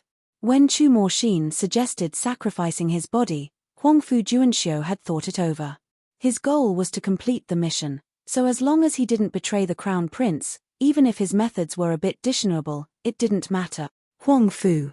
Envoy Huangfu, do you know what you're saying? Huan Kia was shocked by Huangfu Juanxiu's confession and didn't know how to respond for a moment. In the shadows, Yarrow Moen sighed. She had overestimated Huangfu Juanxiu's moral integrity. Juanxiu knows that these words are a bit rude, but Juanxiu doesn't want to regret not confessing to Your Highness after he leaves Great Chu. Juanxiu knows that his status is lowly and it's hard for him to match up to Your Highness. As long as Your Highness knows that there's still someone in this world who Your Highness yearns for, Juanxiu will be satisfied. Huangfu Juanxiu's expression was impeccably sincere as he said such sweet words that even he wanted to vomit. You really fell in love with this consort at first sight? If it wasn't for the moonlight, Huangfu Juanxiu would definitely be able to see the blush on Huan Kia's face. Heavens above, if Juanxiu says a single lie, let Juanxiu be struck by lightning and struck by 5 bolts of lightning. As Huangfu Juanxiu was cursing, Huan Kia had already placed her finger on his lips. Envoy, don't say any more. This consort will believe you. When Yarrow Moen heard Huan Kia's words, she instantly felt hopeless. It seemed that all her previous efforts had been wasted. Your Highness. Unfortunately, your Great Chu's noble consort and Juanxiu is a Shu subject, so it'll be difficult for us to meet again. Huangfu Juanxiu didn't miss this opportunity to grab Huan Kia's hand. When he saw that she didn't seem to have any intentions of rejecting him, he felt a bit relieved. Actually, Huan Kia hesitated as her father's warning rang out in her ears. In the shadows, Yi Junqing felt his arm ache. He immediately turned to look at Yarrow Moen and saw that Yarrow Moen was looking straight at Huan Kia while holding his arm tightly. Actually, even if I can't see Your Highness, Juanxiu will still hang your highness portrait in my room so that the first person I see when I wake up every day is your highness. Huangfu Juanxiu looked at Huan Qi with extreme gentleness as his thin lips curled into a charming smile. Juanxiu. Actually, compared to Chu Moxin, isn't Chu Morbei more worth following? In the end, Huan Qi couldn't help but speak up. In her entire life, she had never met someone who could move her heart this much. Although she was a noble consort, in her heart, Yi Hongyi was nothing more than a tool to stabilize the Huan family. They were only using each other. However, as a woman, who wouldn't wish to meet someone she admired in her life and compose an earth-shattering love song? Your Highness, what do you mean by that? Juanxiu has always been following His Highness the Crown Prince. Huangfu Juanxiu looked towards Huan Qi in confusion. Aren't you Chu Moxin's strategist? Could it be that your heart is elsewhere? Huan Qi looked towards Huangfu Juanxiu in realization, unable to conceal her excitement. Why would your highness say that? No matter if it's austere prince or Juanxiu, both of them wholeheartedly support His Highness the Crown Prince, so there's no distinction between Cao and Han. Huangfu Juanxiu looked towards Huan Qi in confusion. Are you lying to this consort? Huan Qi looked towards Huangfu Juanxiu in alarm, her heart aching slightly. The information her father had received was completely different from what Huangfu Juanxiu was saying, but there was only one truth. Her father would never lie to her. Juanxiu dares to swear on the lives of his 9 clans that everything he said just now is the truth. In reality, when His Highness the Crown Prince found out that Sir Huan Heng was being ostracized in court and that he couldn't obtain Yi Hongyi's trust and had his military power reduced, he was extremely pained. A good general like him shouldn't suffer this sort of humiliation, so he ordered Juanxiu to come with austere prince in hopes of getting in touch with old General Huan.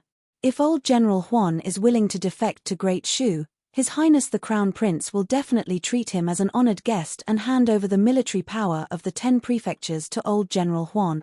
Huangfu Juanxiu directly stated his intentions. No matter what, he had to grasp this opportunity. Is what you're saying true? Huan Qi felt her head buzzing. Since Huangfu Juanxiu dared to swear on the lives of his 9 clans, he must be telling the truth. However, hadn't Chu Morbei already sent a secret envoy to negotiate? If your highness still doesn't believe me, Juanxiu can have austere prince personally meet your highness, said Huangfu Juanxiu resolutely when he sensed the astonishment in Huan Qi's eyes. Wait. Let this consort think about it. You're saying that Chu Morbei has never sent anyone to contact my father before this? Huan Qi's face paled and she couldn't help but back up against a tree trunk. Her eyelashes trembled uncontrollably.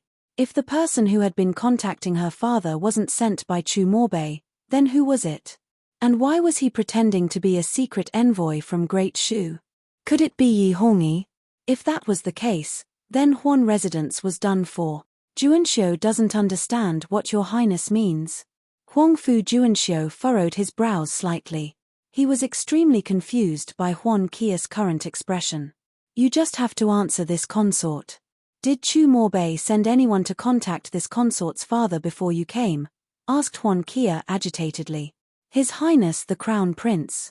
He should have sent a secret envoy to contact Sir Huan first, said Huangfu Juanxiu slowly. Every word was spoken with great difficulty.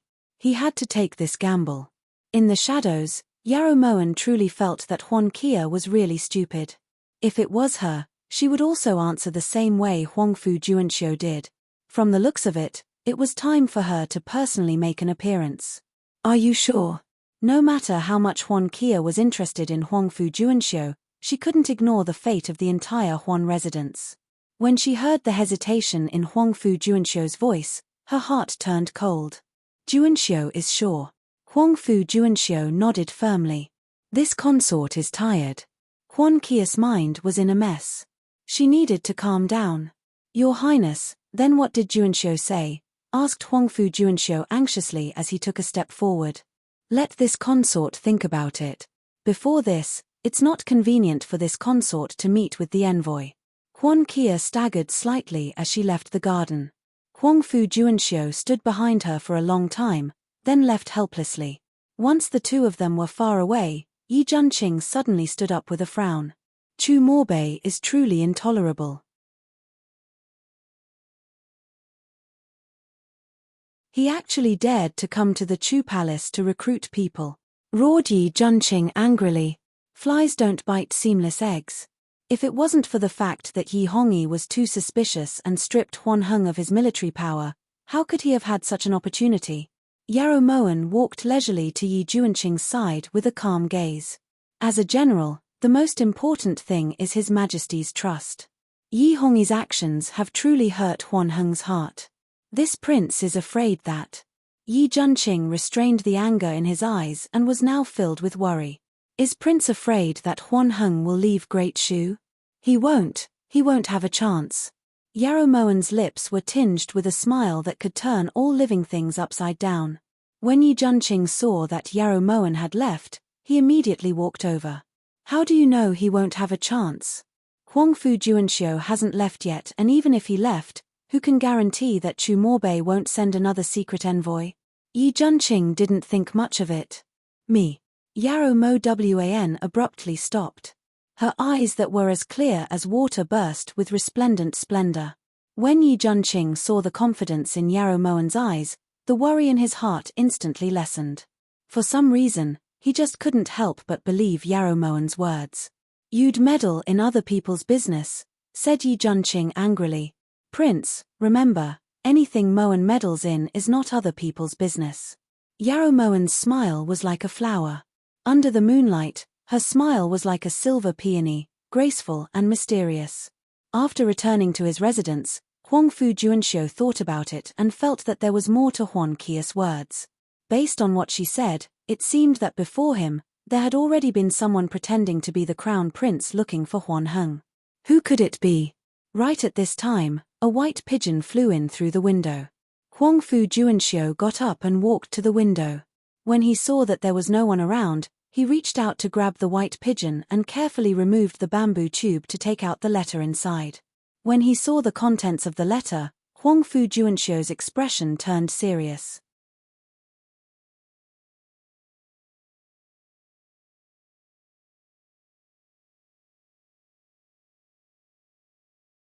Chapter 196.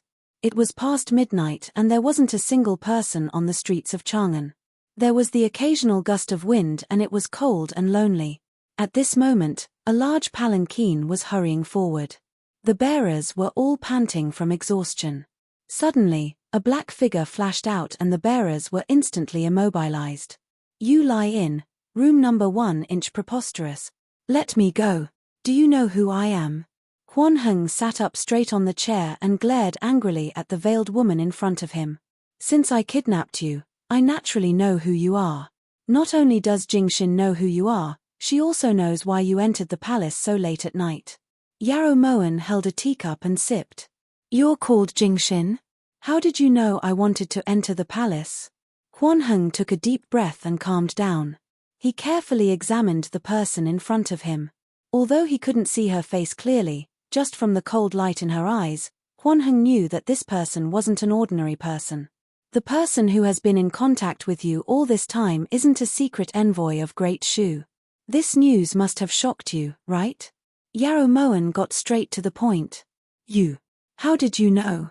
Huan Heng was stunned and looked towards Yarrow Moen in fear. This matter concerned the lives of hundreds of people in the Huan residence. He couldn't help but be agitated. Because Jingxin is the person who has been pretending to be a Shu envoy and contacting Old General. Yarrow Moen said bluntly. Do you think this old man will believe you? Huan Heng looked towards Yarrow Moen coldly and said hatefully. As Yarrow Moen's lips curled up, Yin Shui had already placed a jade pendant with the character North on the table. When Huan Heng saw this jade pendant, his eyes widened in shock. Old General should believe me now, right? Yarrow Moen said slowly as she put down the teacup. Who exactly are you? What's your goal? Huan Heng's sharp gaze stared at Yarrow Moen as he questioned. Jingxin is naturally not an ordinary person to be able to see through Old General's rebellious intentions and contact Old General as a Shu envoy. As for her goal, it's not hard to guess. Yarrow Moen raised her brows and looked towards Huan Heng. You want to rebel? Ch. What kind of strength do you have? Huan Heng glanced coldly at Yarrow Moen, clearly unconcerned. It's not yet time for Jing Xin to display her strength to Old General. However, besides submitting to Jing Xin, it seems like Old General doesn't have any other way out. Yarrow Moen spoke the truth. Not necessarily. Huan Heng sucked in a deep breath and looked at Jing Xin indifferently. If Old General dares to contact Great Shu's envoy, Jing Xin will definitely place all the letters Old General exchanged with him in the Imperial Palace's Imperial Study. Although those letters are fake, Old General's contact with Shu's envoy is real. Especially when Consort Chen invited Chu Morshin to a banquet a few days ago. At that time, Yi Hongyi will treat it as evidence that Old General is colluding with the enemy. Then I can give up on joining Great Shu and continue to be loyal to your majesty, Huan Heng argued. If you could, you wouldn't have contacted Jing Xin's people back then. Why is Old General deceiving yourself? Also, Old General should understand Yi Hongyi's character. Just look at the esteemed prince, it shouldn't be hard for Old General to guess your own fate, right? Speechless, Huan Heng's brows furrowed as he thought to himself. From the looks of it, it was no longer possible to submit to Chu Morbei. Did he really have to continue to be loyal to the imperial court? That's right, even Yi Junqing, who had so much military service, ended up under house arrest in the imperial palace. He wasn't a member of the imperial family, so if Yi Hongyi really wanted to get rid of him, it would be a piece of cake.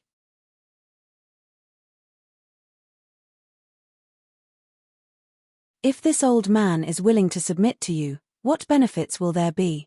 Huan Heng sighed and chose to compromise.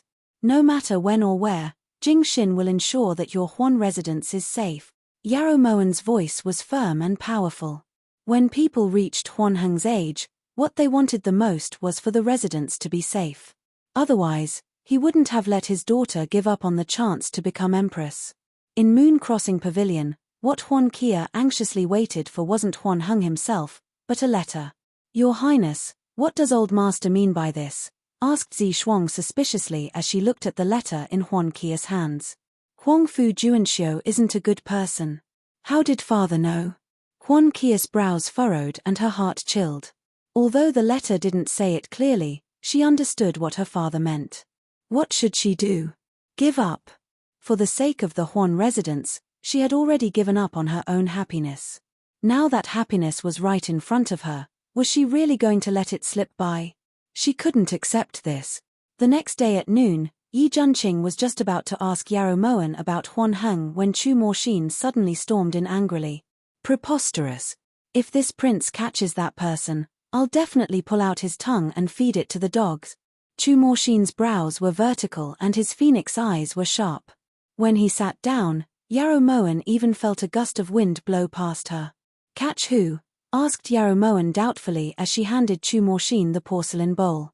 You dare say that this prince is fighting over a woman with Big Brother? Is there only one woman in this world? Even if there's only one, this prince won't fight with Big Brother. Where did Qing'e come from? Bullshit. And you're even saying that this prince and Big Brother have been enemies for a long time? What a load of nonsense. Chu Morshin sat there angrily as he panted heavily. What is little prince saying? Yarrow Moen was slightly shaken. Huang Fu Juanxiu must have gotten the news, but why did he tell Chu Morshin about the rumors? It's a rumor. How long has it been since this prince left Shu? To think that there would be such a rumor already. Chu Morshin clenched his teeth in anger. Those people spreading the rumors are truly despicable, said Yarrow Moen against her will. The people spreading the rumors are truly despicable, but the person pulling the strings behind the scenes is even more despicable. If he was sitting in front of this prince right now, this prince would definitely use this to pry open his mouth and then use this to pull out his tongue. Chu Morshin held a soup spoon in one hand and a pair of bamboo chopsticks in the other. Coupled with his sinister and terrifying appearance, Yarrow Moen's heart really did tremble. It seemed that Huang Fu Juanxiu's goal was to test her. He had just wanted to get in touch with Huan Kia and there were already rumors spreading from Shu. It was hard not to be suspicious.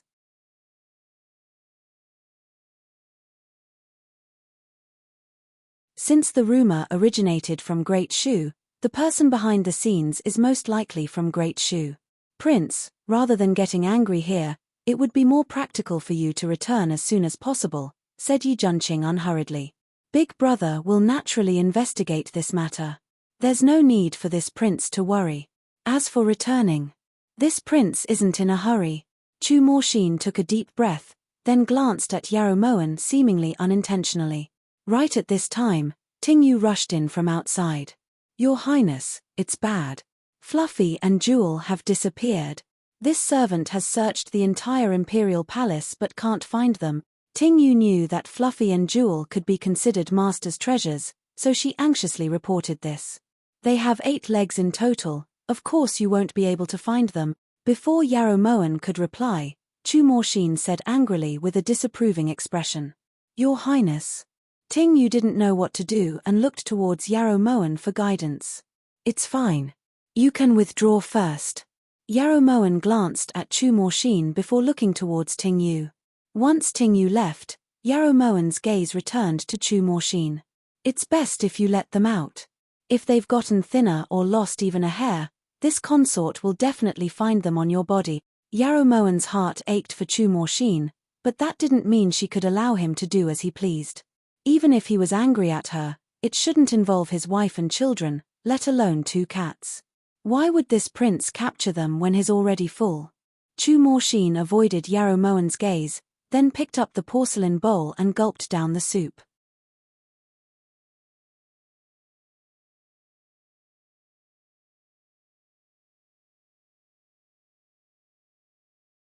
Chapter 197. This consort also wants to know why a dignified prince would make life difficult for 2 cats. Are you all right?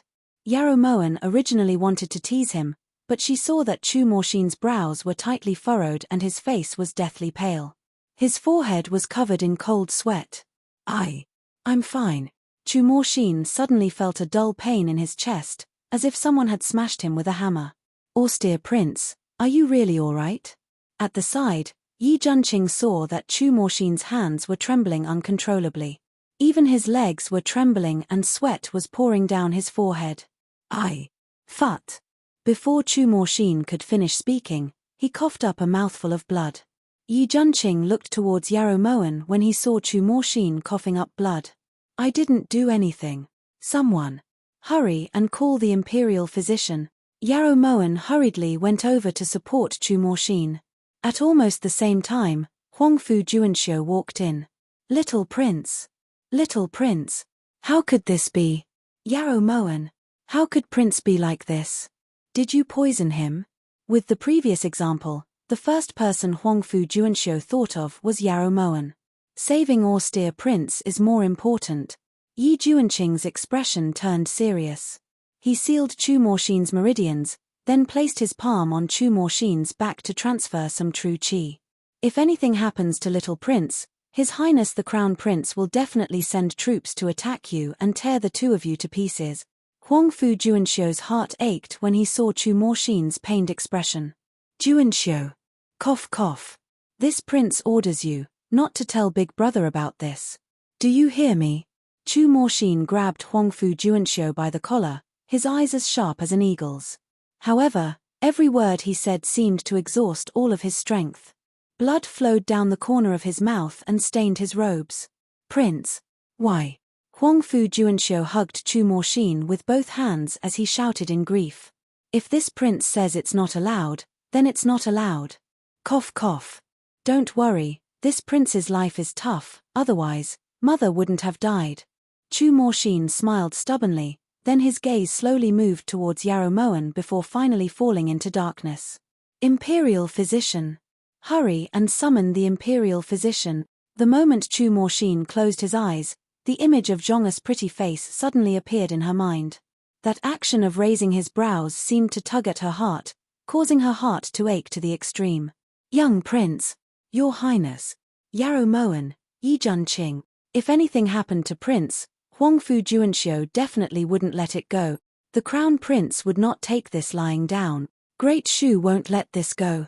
Huangfu Juanxiu threw down these words, then quickly carried Chu Morshin out of Guan Osprey Palace's main hall.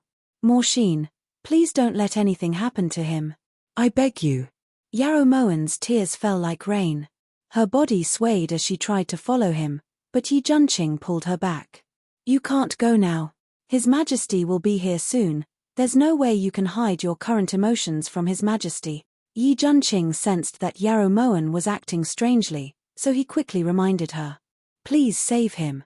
I beg you, he can't die, he can't die. Yarrow Moen's tense nerves snapped in this instant. She suddenly knelt in front of Yi Junqing and grabbed his clothes tightly. Her tears fell like a flood. Her Zhong'er had only been in this world for a day. He was still so young. Why was the heavens so unfair? Moen. Yi Junqing looked towards Yarrow Moen in shock. He couldn't believe that Yarrow Moen would have this kind of reaction. She was actually kneeling in front of him for Chu Morshin. In this instant, Yi Junqing couldn't imagine what would happen to Yarrow Moen if Chu Morshin really died.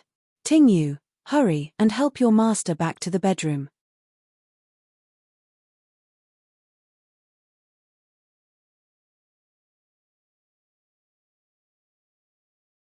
Don't worry, this prince won't let him die. This prince will definitely do what I promised you. Yi Junqing helped Yarrow Moen up with both hands as his eyes shone with absolute determination. For Yarrow Moen's kneeling, he definitely had to save Chu Morshin. I believe you. Junqing, in this world, I only believe you. Yarrow Moen held Yi Junqing's hand tightly as her tears blurred her vision. In this instant, she believed that if there was one person in this world that could save her Zhong'er, it would definitely be Yi Junqing. Your Highness, don't be like this. Little austere prince will be fine. This servant will help you back to the room. Just as Tingyu reached out, Yarrow Moen had already fainted. Esteemed prince. Tingyu supported Yarrow Moen in a fluster. Serve your master well. This prince will be back soon. As Yi Junqing looked at Yarrow Moen's snow-white complexion, he felt like his heart was being tightly entangled by countless vines. When Yi Junqing walked into the West Wing, there were at least 5 imperial physicians that Chu Morshin had brought with him to treat him. The other 3 imperial physicians couldn't interfere, so they could only wait at the side.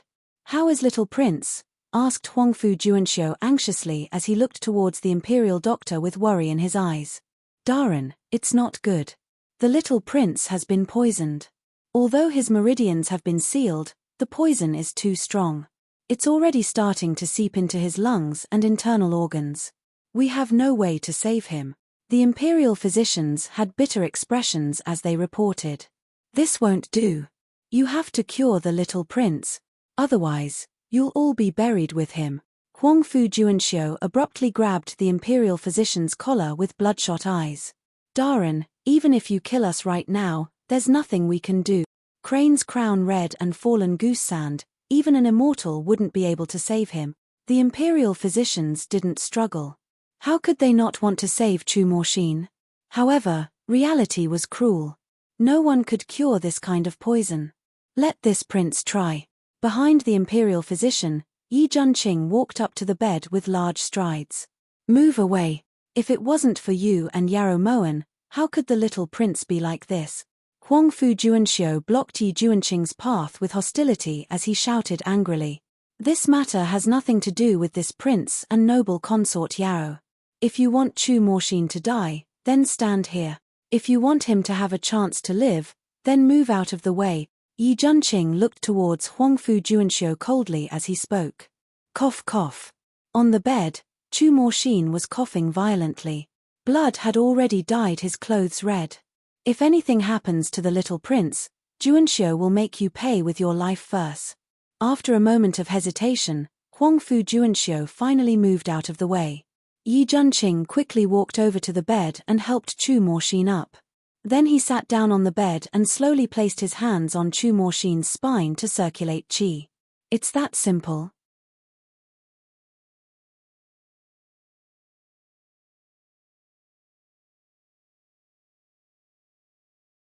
Huangfu Juanxiu roared angrily when he saw that Yi Junqing wasn't doing anything. If you don't want Chu Morshin to die right now, then I'll have to trouble everyone in this room to leave, including you. Yi Junqing took a deep breath, then closed his eyes and didn't say anything else. Darren, the esteemed prince, is probably trying to use his own internal energy to force the poison out of the little prince's body. The worst thing to do during this process is to be disturbed. If there's any outside interference, both the esteemed prince and the little prince will lose their lives, reported the imperial physician. Then what are you all just standing there for? Scram. Huangfu Juanxiu had no reason not to trust the imperial physicians he had brought, so he urged them in a low voice. When the imperial physicians heard this, they silently left the room. Huangfu Juanxiu looked at Yi Junqing, whose forehead was covered in sweat, and spoke solemnly. If you can save the little prince, then Juanxiu will owe you a favor. Huangfu Juanxiu took a deep breath, then left the room. He personally closed the door and stood at the entrance. Since it was a taboo to disturb them, then he would personally stand guard here. Right now, even if it was the emperor himself, he wouldn't let them in. After about 5 minutes, Yi Hongyi hurriedly appeared in the west wing of Guan Osprey Palace. Why are you all outside? How's the austere prince? Asked Yi Hongyi anxiously when he saw the imperial physicians all waiting in the hall. Replying, Your Majesty, the little prince has been poisoned and there's no cure. The esteemed prince is currently inside trying to force the poison out of the young prince's body, so we can only wait outside, reported the imperial physician with a trembling voice.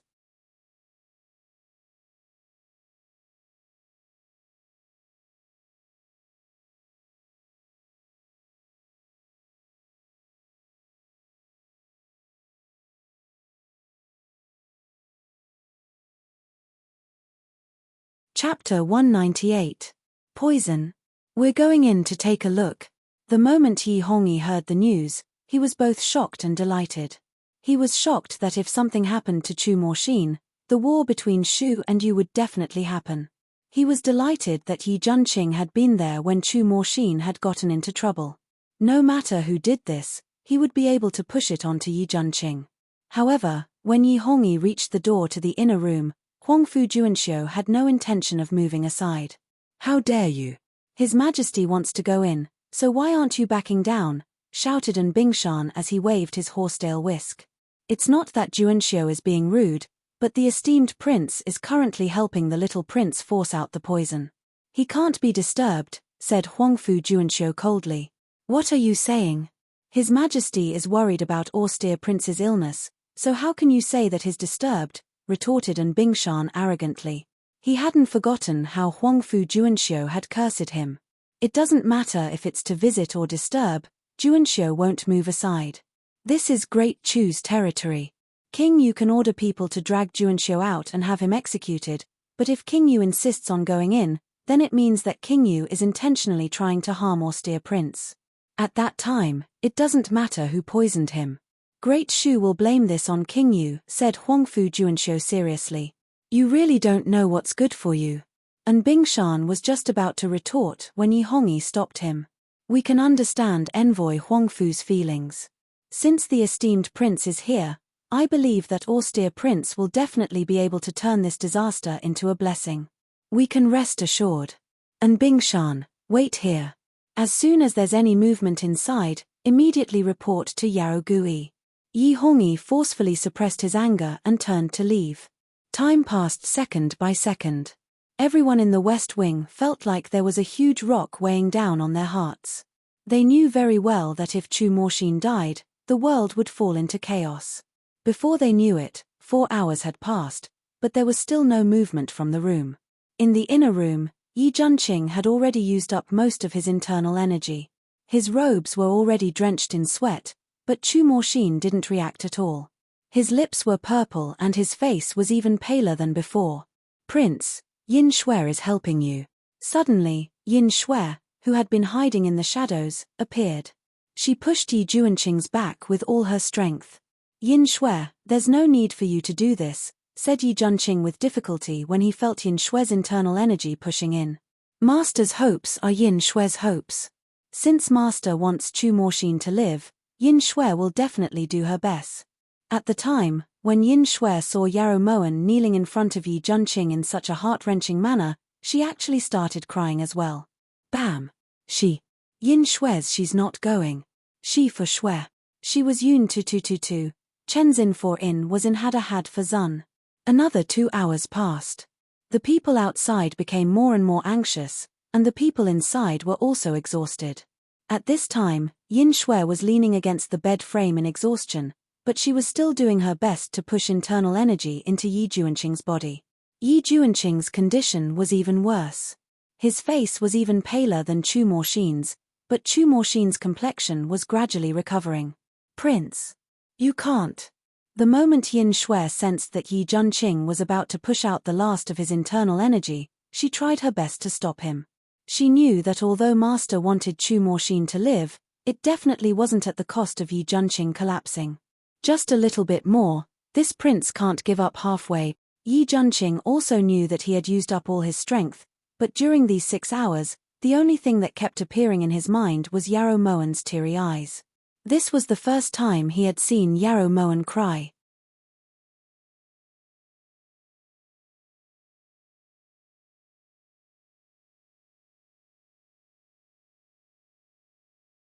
She cared about Chu Moxin so much and trusted him so much, so no matter what price he had to pay, he wouldn't let Yarrow Moen down, even if it meant death. "Prince." When Yin Shui sensed that Yi Juanqing was about to use all his strength, a burst of internal energy suddenly surged in. Yin Shui turned around in shock to see that pitilessly beautiful face smiling at her. "How is it? As your old master, I came just in time, right?" Yang Nansheng's thin lips curved into a perfect smile.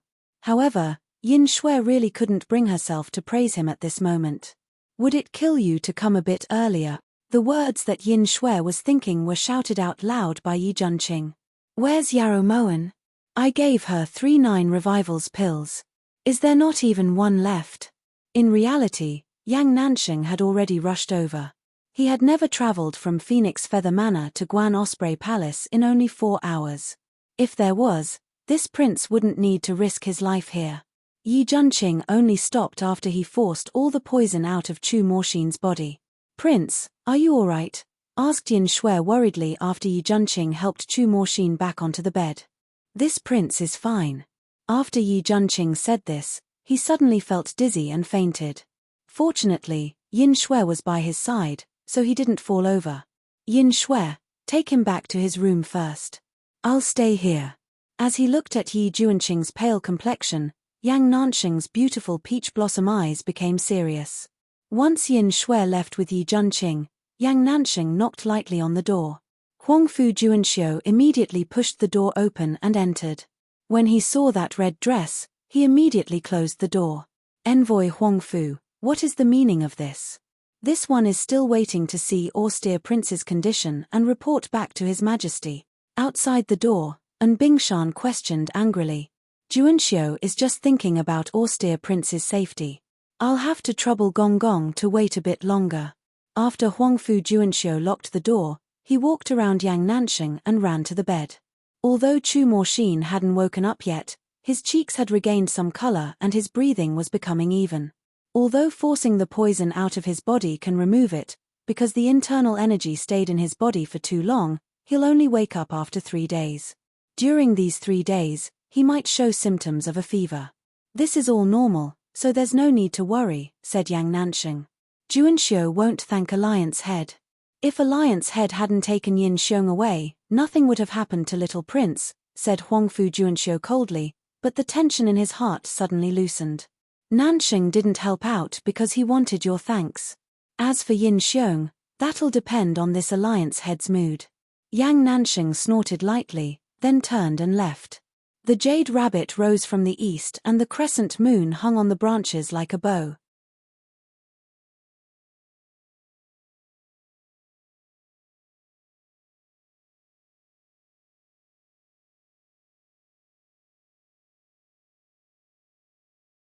The branches swayed in the autumn wind and scattered bits of leaves fell to the ground, giving off the desolation of autumn.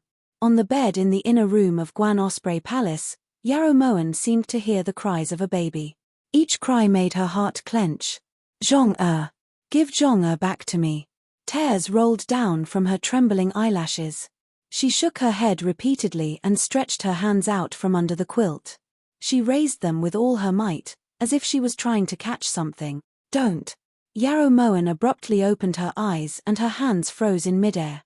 Tears gushed out of her eyes and slid down her temples. She still couldn't catch it.